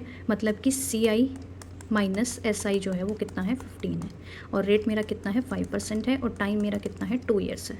तो हमें प्रिंसिपल अमाउंट बताना है, P बताना है यहाँ से, ठीक है। उसका फॉर्मूला क्या होता है, अगर हमें CI माइनस SI निकालना है और वो हमें 2 ईयर्स के लिए निकालना है, ये बात आप याद रखना, फॉर 2 ईयर्स, 2 ईयर्स के लिए निकालना है। मोस्टली क्वेश्चन आपके 2 ईयर्स या हाफ ईयरली में ही पूछे जाते हैं। CI माइनस SI निकालना, तो डिफरेंस का फॉर्मूला है P इंटू R/100 का स्क्वायर, ठीक है। सीधा सीधा आपका यहाँ से आंसर आ जाएगा। इसमें पुट करो, P हमें निकालना है, R हमारा 5 है, बाई 100 इसका स्क्वायर करेंगे, इज इक्वल्स टू यहाँ पे 15 दिया हुआ है, 15 is equals to P into ये 1/220 आएगा, 1/20 का स्क्वायर करेंगे तो 1/400 आ जाएगा। तो सीधा सीधा P यहाँ से हमारा कितना आ गया, 60,000, ठीक है। 1 सेकंड का आपका, सॉरी 6,000, 1 सेकंड का आपका आंसर था ये। मैंने आपको कोई भी क्वेश्चन ऐसे कराए ही नहीं है किसी भी वीडियो में कि वो बिना बात के मतलब वीडियो बना दी मैंने उठा के, ऐसा नहीं कर रखा। सारे मैंने आपको इंपॉर्टेंट टॉपिक्स, इंपॉर्टेंट क्वेश्चंस और सारे PYQ ही रिवाइज करवाएं। अगर आप सारी वीडियो देखेंगे जाके तो आपकी बहुत बढ़िया रिवीजन हो जाएगी। चैनल को सब्सक्राइब करना और सारी वीडियोज़ को लाइक करना। Find the next term of the following number series. हमें इस जो सीरीज़ दी हुई है उसका नेक्स्ट टर्म बताना है। इस टाइप के क्वेश्चंस में आपको पेपर में टैकल करना पड़ता है कि इसमें क्या पैटर्न है, कुछ पैटर्न फॉलो कर रहा है कि जैसे कुछ बच्चे सोचेंगे 2 के बाद 1 जोड़ दिया तो 3 आ गया। अब 3 के बाद देखो 1 थोड़ी ना जोड़ रखा है यहाँ पे, अब 10 के बाद जोड़ेंगे तो 5, मान लो 15 से 26, तो ये कुछ एक जोड़ने वाला पैटर्न तो है नहीं। हम यहाँ से क्या समझेंगे, अगर देखो मैं 1 का स्क्वायर करूँ, 1 आएगा, उसमें 1 ऐड करती हूँ तो मेरे पास 2 आ रहा है, ठीक है। अब मैं 2 का स्क्वायर करूँ, फिर उसमें 1 जोड़ूँ तो वो 5 बनेगा, लेकिन 5 यहाँ पे नहीं थे, यहाँ पे 3 दे रखा है, तो मतलब 1 माइनस कर रखा है, ठीक है। सेकंड में 3 का स्क्वायर करूँ, फिर 1 जोड़ दूँ, 9 + 1 10 आ रहा है। फिर उसके बाद मैं 4 का स्क्वायर करूँ, 16 माइनस 1 करूँ, 4 स्क्वायर माइनस 1, तो मेरे पास 15 आ रहा है, ठीक है। फिर नेक्स्ट टर्म मेरी क्या है, 5 का स्क्वायर करूँ प्लस 1 जोड़ दूँ, मतलब 26। तो अब इसके बाद क्या आएगा, 6 स्क्वायर माइनस 1 कर दो, 36 माइनस 1 कर दो, 35 आपका आंसर आ जाएगा यहाँ से। नेक्स्ट क्वेश्चन में पूछा है कि pipe A alone can fill a tank in 8 hours और B अकेला 6 घंटे में भर देता है और A जो है वो 8 घंटे में भर रहा है। दोनों मिलके if both are pipes are open after 2 hours then pipe A is closed then pipe B will fill the tank in. A जो है अकेला क्या है, 8 घंटे में भर देता है, ठीक है, पाइप जो है टैंक को, और B जो है अकेला 6 घंटे में टैंक को भर देता है। अब ये कि इसमें पूछा है तो इसका मतलब अब रेट निकाल लो। अब रेट ऑफ A निकालेंगे कि A का कितना रेट है, मतलब 1/8, ठीक है, और B का रेट निकालेंगे तो कितना है 1/6, मतलब 1 घंटे में कितना भर रहे हैं, ठीक है। अब पूछा है कि 2 घंटे के बाद अगर हमने दोनों पाइप को ओपन कर दिया, तो मतलब मेरा क्या आएगा, 2 घंटे में कितनी एफिशिएंसी है, कितना उनका भरने का जो रेट है वो कितना हो जाएगा, यहाँ से 7/12 हो जाएगा दोनों का। लेकिन अब उसने बोला है कि और टोटल जो हमारा जो काम है, टोटल काम, इसका मतलब 2 घंटे में उन्होंने इतना भर दिया दोनों ने मिलके, टोटल काम मेरा 1 है, तो कितना बच गया, 5/12। यहाँ से 1 माइनस 7/12 करूँगी तो मतलब मेरा 5/12 आ जाएगा। इतना काम मेरा बच गया, मतलब इतना टैंक अभी भरना है, इतना टैंक बच चुका है 2 घंटे में, इतना भरने के बाद, ठीक है। भरना तो मैं पूरा ही है ना, 5/12 बच गया।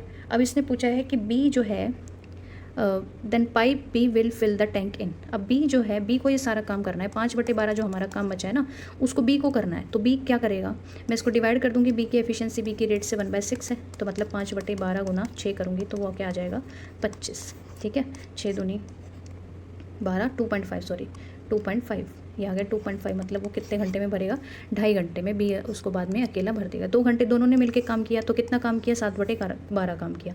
लेकिन हमारा काम तो हमें पूरा करना है ना, टैंक को भरना है, तो 1 - 7/12 किया, तो मतलब 5/12 काम मेरा बच गया। बी को भी इतना ही काम करना है, बी की 1 घंटे की एफिशिएंसी इतनी है, तो क्या बोलते हैं 5/12 को वो कितनी देर में भरेगा, फिर 2.5 घंटे में भरेगा। और वैसे अकेला अगर वो भरता है तो वो 6 घंटे में भर देता है। ठीक है, अब इस क्वेश्चन में पूछा है find the least number which must be added to 15463 so that the resulting number is exactly divisible by 107। अब ये इसका मतलब ये एक्जैक्टली डिवाइड नहीं हो रहा है, इससे कुछ ना कुछ रिमाइंडर बच रहा होगा। आप जब इसको डिवाइड करके देखेंगे 15,463 को 107 से, तो आपके पास जो है रिमाइंडर है ना वो 55 बचेगा।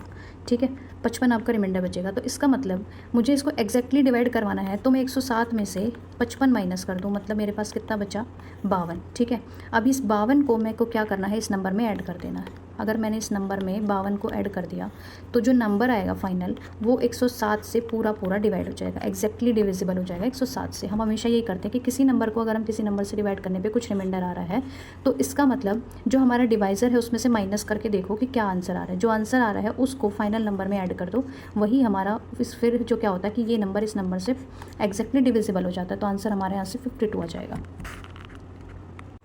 इस क्वेश्चन में कुछ भी नहीं करना आपको। देखो, जब भी आपको इस टाइप के क्वेश्चन दे रखे हो, 20% दे रखा है, तो आप सीधे सीधे लिखो 20/100, मतलब मेरे पास ये आ गया 1/5। तो आपको ये समझना है कि नीचे वाला मेरा CP है और ऊपर जो आ रहा है ना, इसने गेन बोला है, तो मतलब मेरा 1 रुपये का फ़ायदा हो रहा है। 5 रुपये पर मेरा 1 रुपये का फ़ायदा हो रहा है, मतलब 5 चीज़ों पर 1 चीज़ का फ़ायदा हो रहा है। ठीक है, दूसरी बात, अगर ये लिखा यहाँ पे लॉस लिखा होता तो मतलब मेरी 5 चीज़ पे 1 का नुकसान हो रहा है, -1 लॉस हो जाता है यहाँ पे। अब +1, तो ये मेरा 1/5 आ रहा है। इसने पूछा है what proportion of water must be added to milk, मतलब हम वाटर रेशो मिल्क निकाल रहे हैं टू गेन 20%। ठीक है, तो सीधा सीधा आ गया हमारा 1:5 ही तो आएगा, 1:5 आएगा सीधा सीधा 20% का। अगर हमारे पास प्रॉफिट आ रहा है तो कुछ भी नहीं करना आपको इसमें। नेक्स्ट क्वेश्चन फिर से हमारा क्या आ गया, डाउन स्ट्रीम और अप स्ट्रीम का क्वेश्चन। इसमें पूछा है boat covers a certain distance down stream in 3 hours, मतलब एक डिस्टेंस कवर कर लेता है 3 आवर्स में, और while it comes back in 4.5 hours, वापस से वो 4.5 आवर्स में आ जाता है। The speed of the stream will be, speed of stream दे रखी है, स्पीड ऑफ स्ट्रीम दे रखी है जो कितनी है 3 है। देन स्पीड ऑफ बोट बतानी है हमें इन स्टिल वाटर। ठीक है, तो कैसे, मान लो बोट की स्पीड कितनी है, बोट की स्पीड को मान लो कितनी है, b है। ठीक है, और स्ट्रीम की जो स्पीड है वो कितनी दे रखी है, 3 दे रखी है। हम क्या करेंगे, जो हमारी डिस्टेंस होती है वो क्या होती है, स्पीड इनटू टाइम होती है। ठीक है, हमें डिस्टेंस बता रखी है, तो हम क्या करें, पहले इसने बोला कि जो है वो 3 घंटे में डाउन स्ट्रीम जा रहा है। ठीक है, तो हम क्या करेंगे, स्पीड बोट की स्पीड में भी 3 ऐड करेंगे, है ना, स्ट्रीम की और बोट की दोनों की स्पीड ऐड करेंगे 3 घंटे में। फिर बोल रहा है दूसरा केस, इसने बोला कि आपको क्या 4.5 घंटे में वो वापस आ रहा है, तो मतलब b - 3 करेंगे, बोट की स्पीड माइनस स्ट्रीम की स्पीड करेंगे। अब दोनों को डिस्टेंस दोनों केस में सेम आएगी, तो दोनों को इक्वल कर दो, 3b + 9 = 4.5b - 3 × 4.5, 1.5b = 22.5, और b की वैल्यू यहाँ से आ जाएगी 15। ठीक है, b की वैल्यू हमारी 15 आ जाएगी। बस आपको क्वेश्चन के स्टेटमेंट को थोड़ा सा समझना है कि किस तरीके से पूछा है।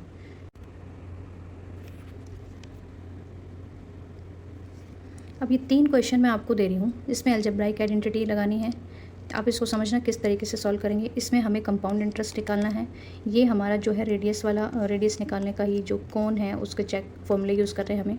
ये हमारे पास प्रॉफिट SP और CP वाला क्वेश्चन है, ये मेरा प्रॉफिट वाला क्वेश्चन है, और ये हमारा फिर से टैप वाला क्वेश्चन है। तो मैं आपको बहुत सारे क्वेश्चंस करा चुकी हूँ, अब आप क्या करना, इन सभी क्वेश्चंस को प्रैक्टिस करना। अगर आपके इनके आंसर ना आए, अगर आपको समझ ना आए, आंसर ना आए, तो आप मुझे कमेंट में लिख देना, मैं आपको इनके सोल्यूशन बता दूँगी। ठीक है, और वीडियो पसंद आए तो सब्सक्राइब करना, लाइक करना, अपने दोस्तों को शेयर करना। Thank you so much.